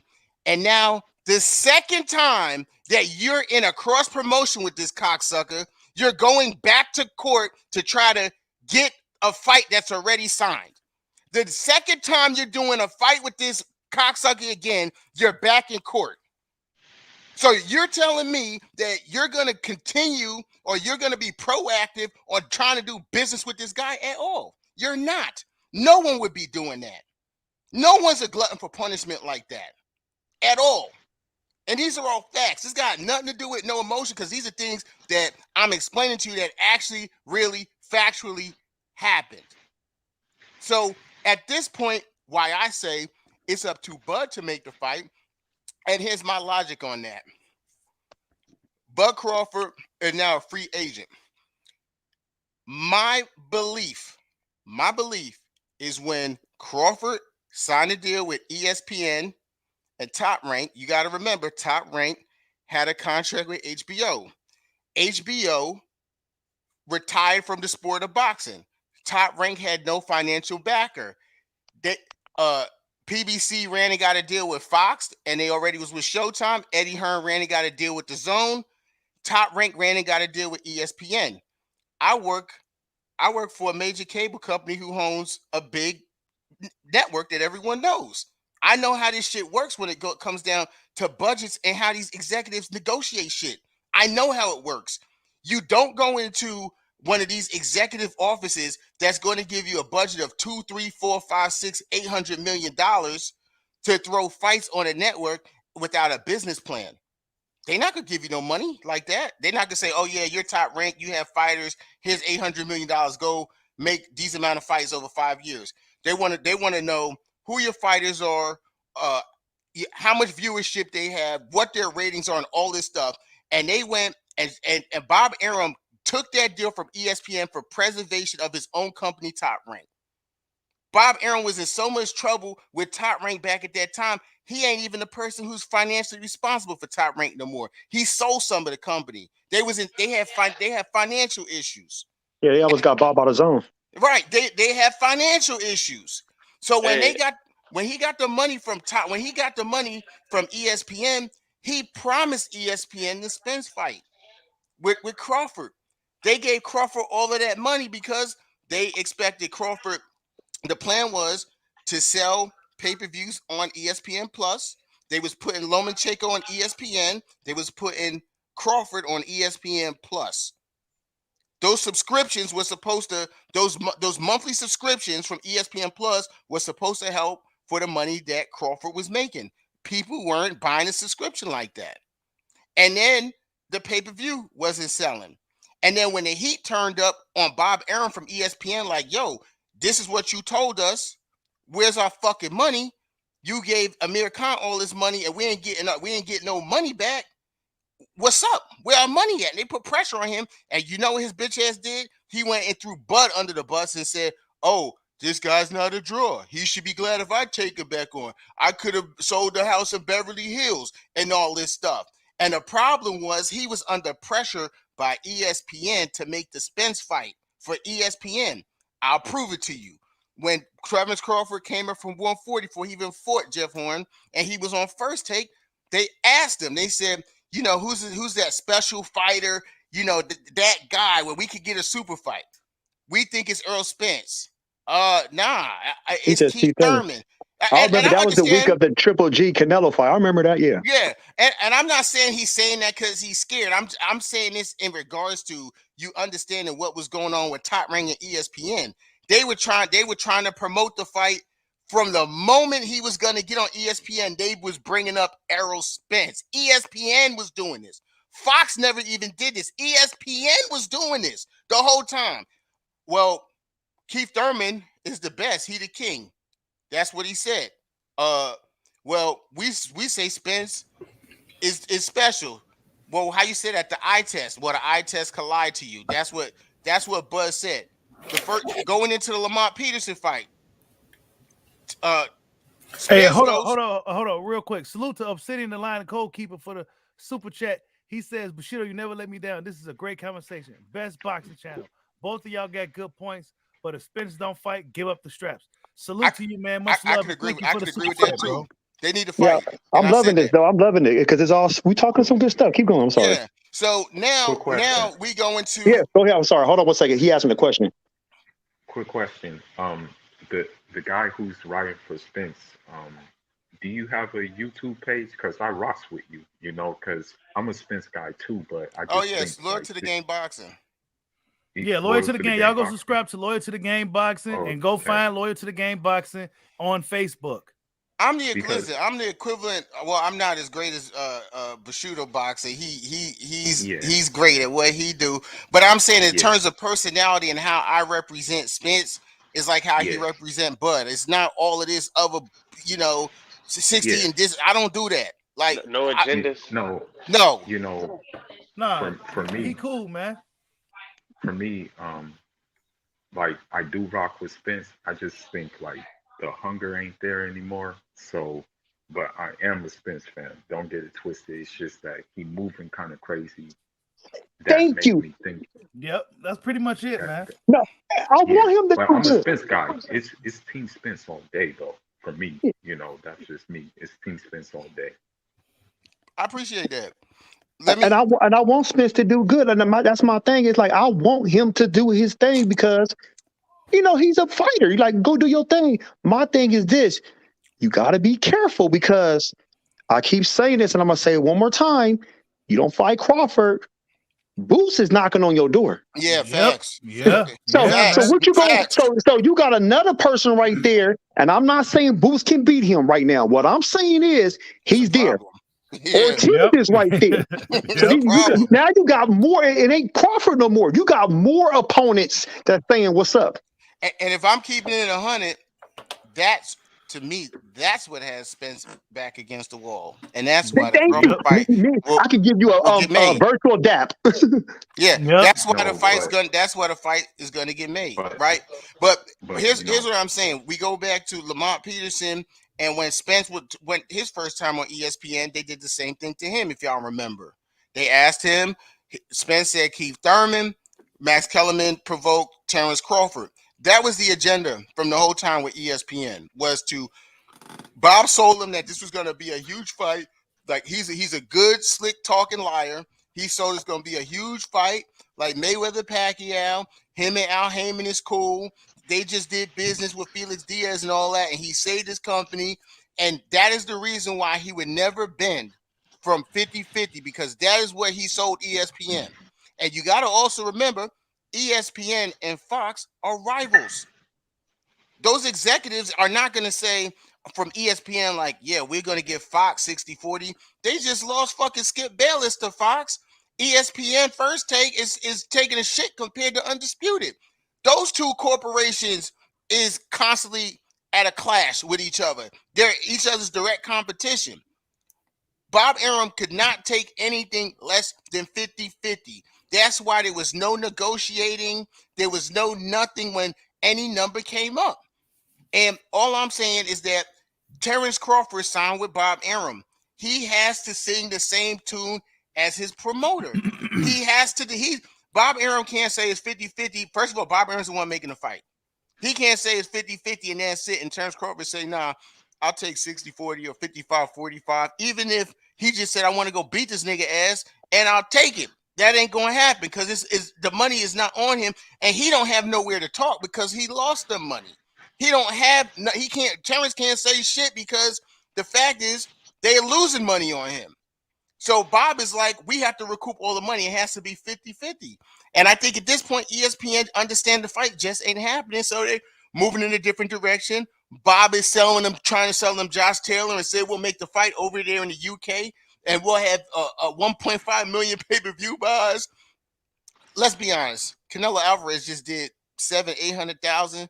You think Terrence Crawford and Josh Taylor, even if they go to the UK, is gonna do 1.5 million? Hell no. I think at this point we need to just stop listening to Bob. I mean, if you see this guy, he looks like he shouldn't even be out and about doing anything, bro. He looks like he needs to be in a house, sitting down, chilling the rest of his days. He do not need to be out here telling people this, telling people that, doing this, doing that. He needs to let his stepson take over the company and take a backseat. I don't know why people listen to Bob Arum. Terrence Crawford and Josh Taylor doing 1.5 million. Come on. Will never happen. Come on. He said the same thing about Bud Porter. Guess what? You didn't even promote it right. You sabotaged the whole event. And that's all I'm saying. It's been Bob the whole time who has sabotaged Bud. And all I'm saying is that Bud I know what happened. It ain't been Bob. It been other black people sabotaging Bud with these weird agendas. Mm-hmm. Listen, belittling his boxing style. But listen, there's just as many his resume. There's just as many weird agendas against Spence, and people still buy his fights. And I'm gonna tell you why. Because ESPN has never changed their business model, and PBC has. ESPN, I mean not ESPN, but Top Rank hasn't changed their business model. Top Rank promotes fights, and PBC promotes fighters. Like Tank. Tank is making this much money because he's promoted. People know who he is. Nobody even know half of these fucking Mexican guys he's fighting, but he making money. Right? When it come to Spence and when it come to Bud, both of these guys don't really talk much. They're kind of quiet for the most part. You know, they'll say they shit or whatever. They're not really, well, Spence was kind of out there for a while, but for the most part, these guys are really incognito, almost very similar in personality. But why is one guy getting more buys? Well, because the person who's in charge of his career is just making smarter moves. For one, you take Errol Spence and you connect it to the Dallas Cowboys, who has a stupid fucking fan base, right? Mm-hmm. Yeah, you're right. True. You're right. Okay. I mean, this is basic shit. That's you're what I'm right. saying. I mean, they did a better job with Spence, bro. We can't sit here and deny that. Yeah, they did a I ain't much gonna better job. He never. I want to say something about that too. Like, you're right, because I'm not, no disrespect, but like, I don't even know where Nebraska is. You know, that's just the reality. How Nebraska is, and that's his core fan base. I'm just being real. Like when he was on ESPN, he fought in Nebraska most of the time. Like that's where he fought. They did a poor job with him, and it's not Bud's fault, because Bud's job is to get in there and fight. Bud's job is to go in there and whoop ass. And when he get in the ring, that's all he does. That's all he do. I don't put this shit on Bud. This is Aaron's fault.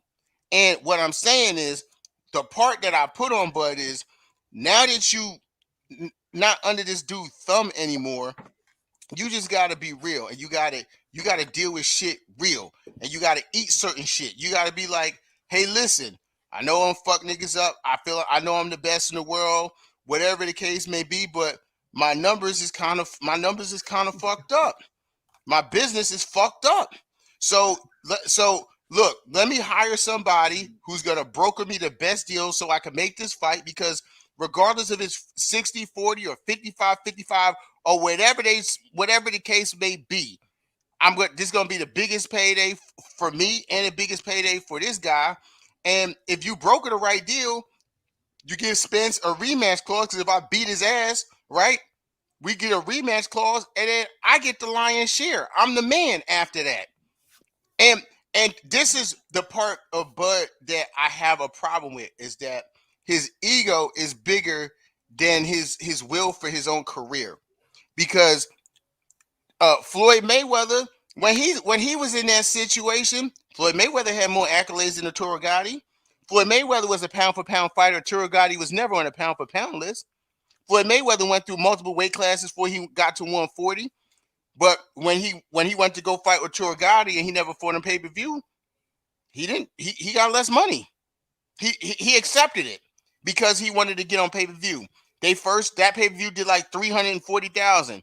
And then, Floyd Mayweather, when it came to De La Hoya, people say, well, Spence ain't De La Hoya. I'm not saying he is. What I'm saying is the way the contract was structured is based off who sold the most. De La Hoya was the cash cow king.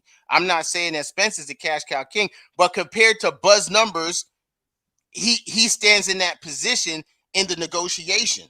That's just what it is. Now let me ask you this: would you say that they need each other now more than ever, or do Spence need Crawford now more than ever? No, they need each other now more than ever because Errol Spence could easily just be like, "I'm going to go up to 154. The fight can't be made."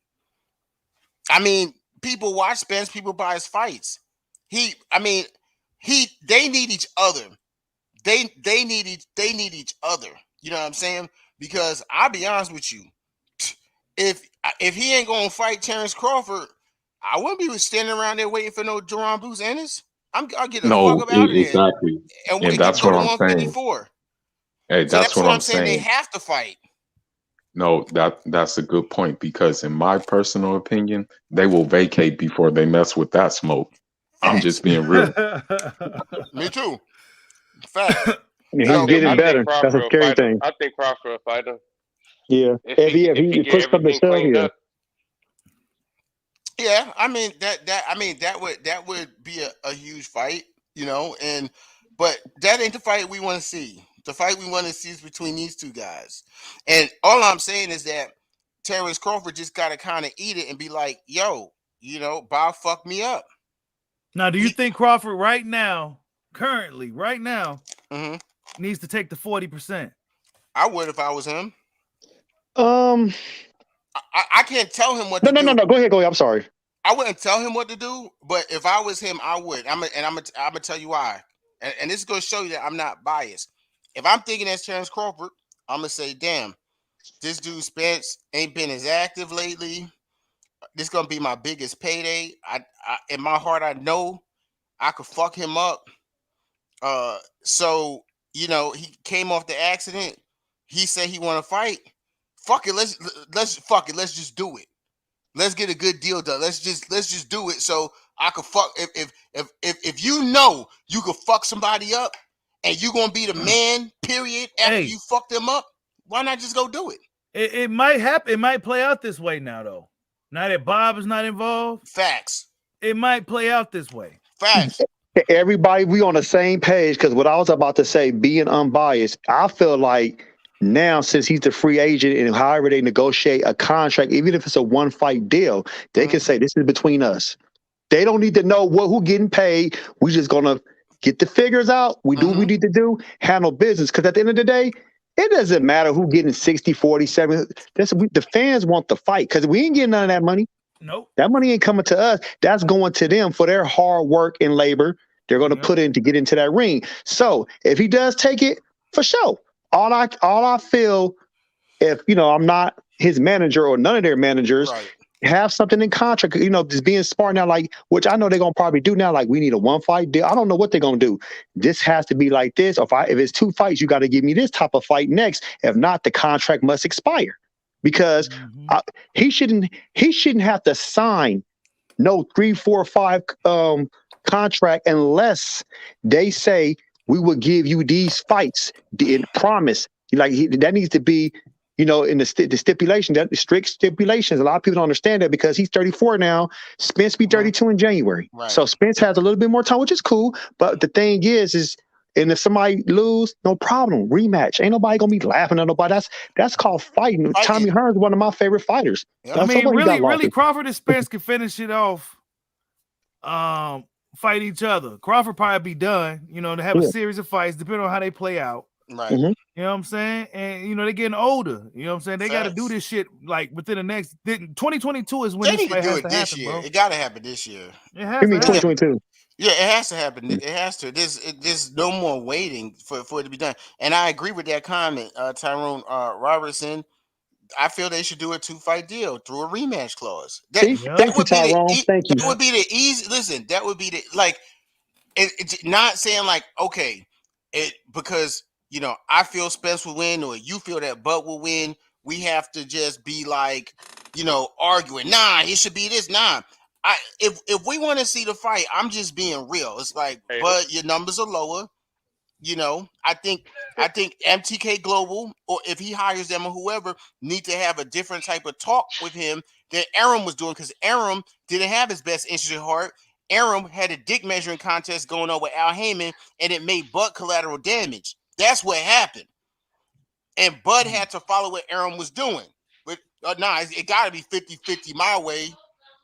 Yeah, but in the history of pay-per-view fights, the way that they figure out how these fights get made and the deals get made is the guy who sell the most make the most. That's what it is. It ain't got shit to do with belts. And then even if you have all of those belts, if it's constant, if it's consistent that your stuff is below average in terms of selling. See, because when these networks get together, it's about how many motherfucking people are gonna order the fight. How did Danny Garcia get? Wait, did Danny Garcia have a pay-per-view fight? Yeah, he had a pay-per-view with Spence through a pandemic. Yeah. I mean, yeah, and it wasn't 50-50 either. It wasn't. So not his first pay-per-view. Yeah. Well, it was. Hey, hold on. Salute to my boy Edgar Miranda. What's going on, man? He's saying showing my support, loving the live chat. Yes, man. Welcome to the chat, bro. Yep. Danny Garcia first pay-per-view. I mean, he didn't headline it, but you remember he was like the co-main with Matisse. Oh, you talking about? He was on the he was the co-main event with Floyd. Remember? Canelo. Yeah, he was the co-main event. They stole the show that night to me. Yeah. So he didn't have no pay-per-view numbers and got the fight. Yeah, but go ahead. I'm sorry. I apologize. But he's PBC, bro. I mean, and Bud is now not without. He's top rank is gone. Right, and that's what I'm saying. So the fight can happen. Yeah, it definitely. Listen, so I feel like on a scale of 1 to 10, now that he ain't fucking with Bob, on a scale of 1 to 10, how much is improved for the fight to happen is like an 8 now, and that's huge. And that just says like, if the only thing is Bob is out of the way now, and it goes up by an 8, that say Bob was a huge part of the problem. Now the next part of the problem is just actually getting the deal done, and it has to be done where both sides are okay with it, right? Because from a business standpoint, if Bud decides that he's not gonna do what Canelo did and go through Al Heyman to make the fight, you know what I'm saying? Then Al Heyman's his job is to work in the best interest of who he's representing, which is Spence. That's his job. So if Bud coming in with like MTK Global or something, he's not going to get as great of a deal as he's going to get if he just says, let's get them out the way and I'll just go through PBC the whole way with, and I'll have Al do everything. Now let me ask you this real quick. What do you think about this Floyd Bud rumors that's going around? Yeah, I keep hearing about that too. I don't think that's real. That would be a bad move. That would be a bad move. Yeah, that would be a bad move. I think Bud and Floyd will probably actually fight because Floyd do wild shit.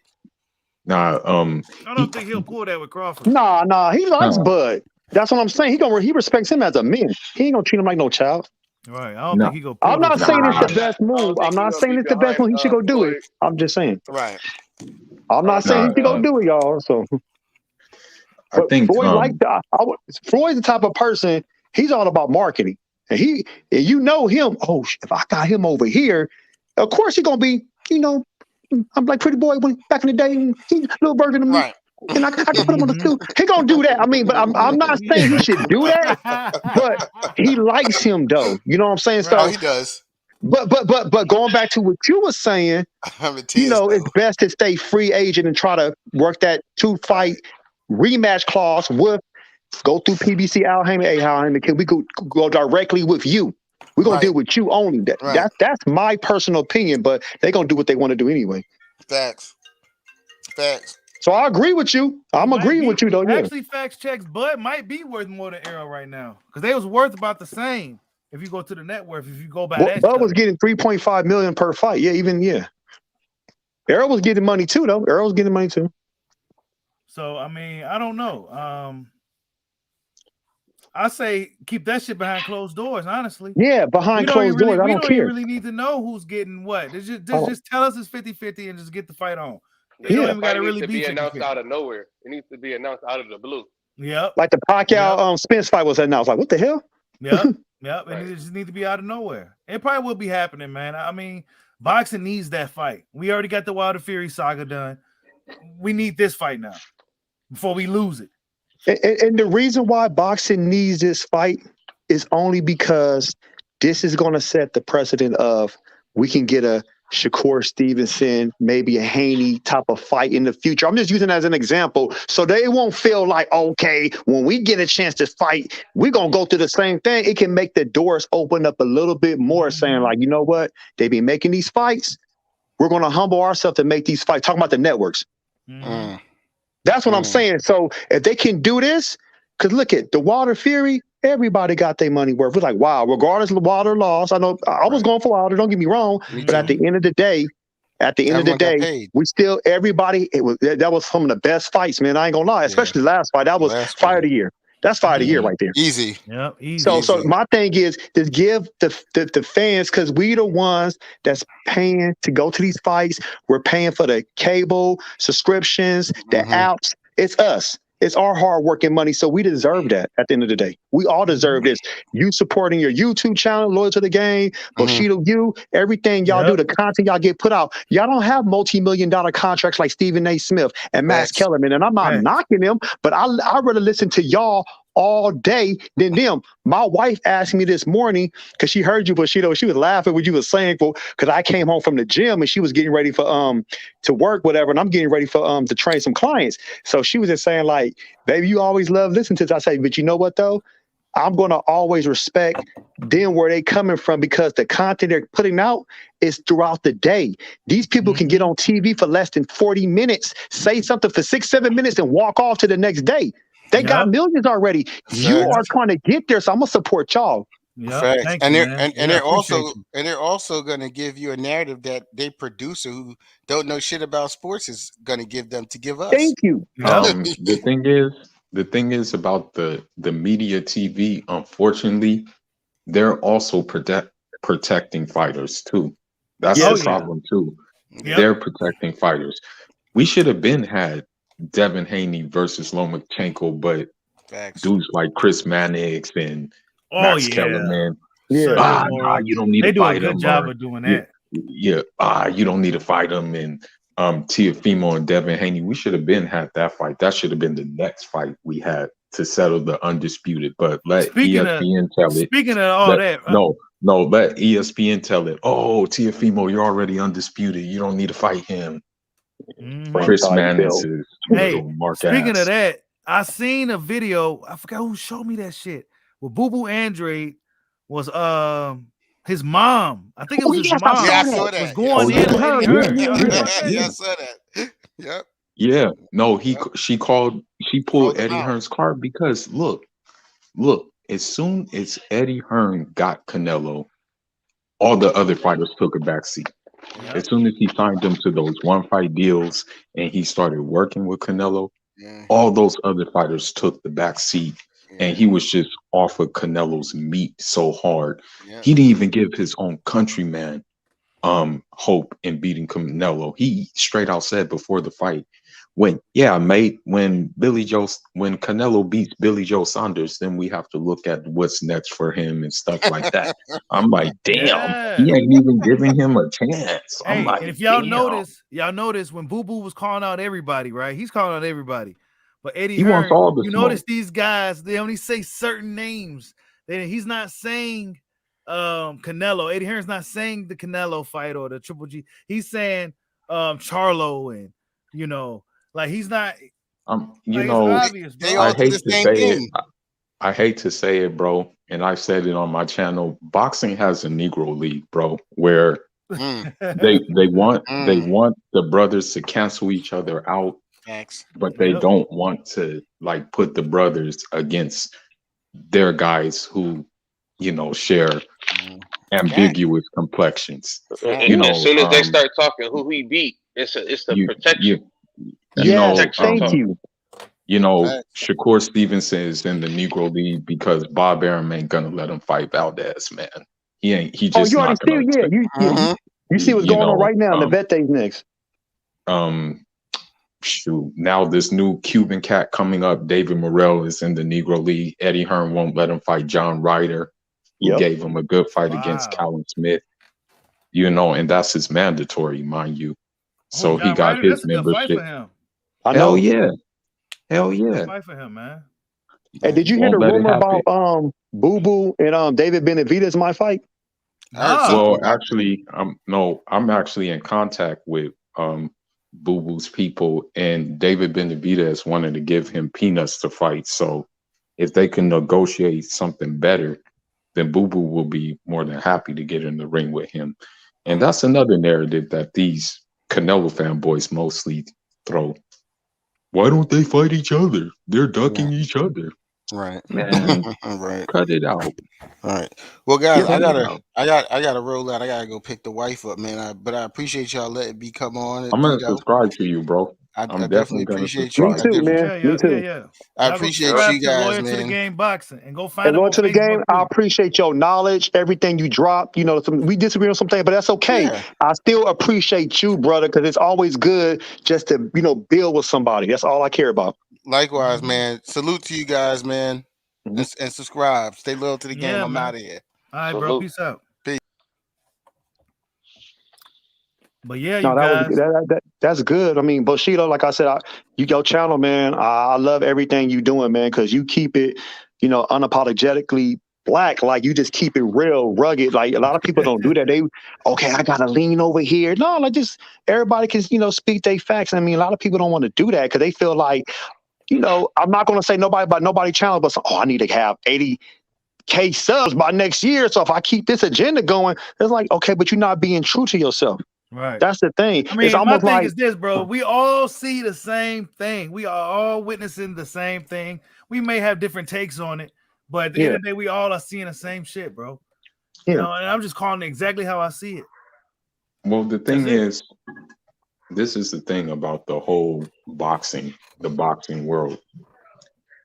If it were up to us, we would have the best fighting the best. If it were up to us. The problem is sometimes the people who they say are the best are in the positions when they're really not the best. You know what I mean? Yeah. And so they're really afraid of a Black Thanos. You know, they know that Shakur can get all the Infinity Stones. You know, hell yeah. But then what happens to their golden marketing goose? Because you have to understand, they're going off of the demographic too. You know, Oscar Valdez appeals to the Mexican fans. He gets his ass beat by Shakur. Boom. That fan base is kind of like gone now. It took a hit, yeah. Yeah. So that's the Oscar problem. Valdez, to me, he already proved himself as a champion. So even if he did lose to Shakur, I think his fan base will still support him. Yeah, he's already 30. Yeah, he seemed to have a pretty strong, solid fan base, especially in Arizona. I think he'll always pack the house out there. Yeah, like he's peaked. Like what else can he do? Like I don't know. Go ahead and fight Shakur. You not no young guy. Like what they moving you slow for? Like I don't get it. How old is Valdez? Like 30, like 31. Yeah. Oh yeah, he need to get that out the way now. Then come on, yeah. Yeah, he's getting older. And he took a lot of damage. Yeah, he did. But yeah, you guys, I'm about to get ready to shut it down. His jaw got dislocated. Oh yeah, that was against Scott Quigg or something. Yeah. No, Jason Quigley. Jason Quigley got his jaw broken. He always get his jaw broke. He got his jaw broke more than once. No, Jason. Which one of those Squig dudes got their jaw broke? One of these guys got their jaw broke. I was reading the because Boo Boo's Padman sent me Jason Quigley social media, and it said that like, oh, I got my jaw broke in the first round, so I wasn't able to show you what I really had. And this is the thing with these people don't understand, especially the Canelo fans. Yeah, he's a horrible fighter. Listen, man, He throws those looping shots because he's timing you. He knows how to do it. It's very difficult to do what he does, throwing those winging shots, and they're being really accurate. is, honestly. It's very hard to do what he does. Okay. But this is my thing. When they say that, I'll be like, well, take his belt then, damn it. Shit. Yo, you fighting Colin Smith? Boo Boo was easily one of the most feared guys I've ever seen in boxing. Hell yeah. Hell yeah. For a long time. Well, I mean, brother, nobody, bro. Nobody. All the Negro League fighters are feared. Look, for example, Rashidi Ellis is a Golden Boy fighter. They won't put him in there with Valdez. That fight could have been made. Rashidi's Two Golden Boy fighters.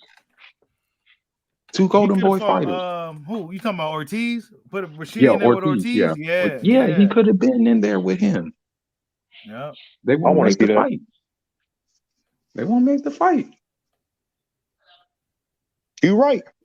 Fight It's Jake just said that- nobody ducked Andre. Man, he's out here getting ducked, bro. He's Well, calling everybody out. Charlo brothers won't fight. Charlo brothers don't want to fight him either. They already told you what they wanted to do. They said they gonna put him on a black card. They said he ain't getting a fight. They came out on Instagram saying that. I'm like, what the hell? Okay, well, I got another thing for you. Go ahead. It looks like the rematch with Charlo and Castano, that's official now for February. I heard. February, Houston. Who do you favor in that fight? I'm gonna have to think. I'm gonna have to think because I it would could go either way. say Castano, you know what I'm saying, but I don't know. Charlo, what I do like about Jermell is that he's a hungry fighter still. He still fights like he still got a lot to prove. Like he got a chip on his, like Crawford. You know what I'm saying? Unlike his brother Jamal, who, you know, Castano's a tough fight. Man, I mean, I don't know, bro. Honestly, I don't know. I have to really I assess can't say. that. Castano, I think he's good, man. I told y'all these Argentine boys, when you see them, they tough. They come here to win. But the one thing he should do, I have to still, talk about it in the future. He got to work that body. Oh, He's gonna have to work that body. That's something he didn't do. He didn't do that enough in the first one. He was even though, it was a draw, but I still feel if he would have worked the body a little bit more, he had a chance. Okay, that fight to Castano 7-4. You know what? I know I sound crazy, and I try to leave my dislikes for how the Charlos moved out of it. But I rewatched the fight, and Castano was giving him that work, bro. I haven't rewatched it yet. No, there was one point in the fight where that nigga almost knocked his ass out of the ring with a chest. I was like, oh shit. No, I mean, because I was mad after the fight. Like, man, this is bull. Because it was on June 10th. Like, this is bull, man. He won. But I just knew the politics and stuff behind it, but it still made me mad. I'm just saying, moving forward, I don't know what their game plan is, but I know they're gonna probably tweak some things. Charlo's gonna tweak some things, but Castanos go to that body, man, so he can be slower in them later rounds. Mm-hmm. That's me. But I mean, of course, they're gonna do what they're gonna do anyway. But I just feel like I thought he won. I'm like, damn, I was like that because that was a real good fight. That was a real good fight. Yeah, they was banging. I know. And see, that's what I'm talking about. Them punches. He did not like them punches. Hey, thank you. He was like, and I didn't expect Castano to do that. I was like, what? Like that shocked me. That shocked me right there. Yeah. But yeah, you guys, we've been on for a minute, man. We had a good panel today. We should do this again. For sure. Sending links out, let guys come in, have the conversation, let you guys talk. But yeah, man, really good conversation. Everybody go subscribe to Kofi Universe, Full of Sports. I'm not sure Drizzy has a channel.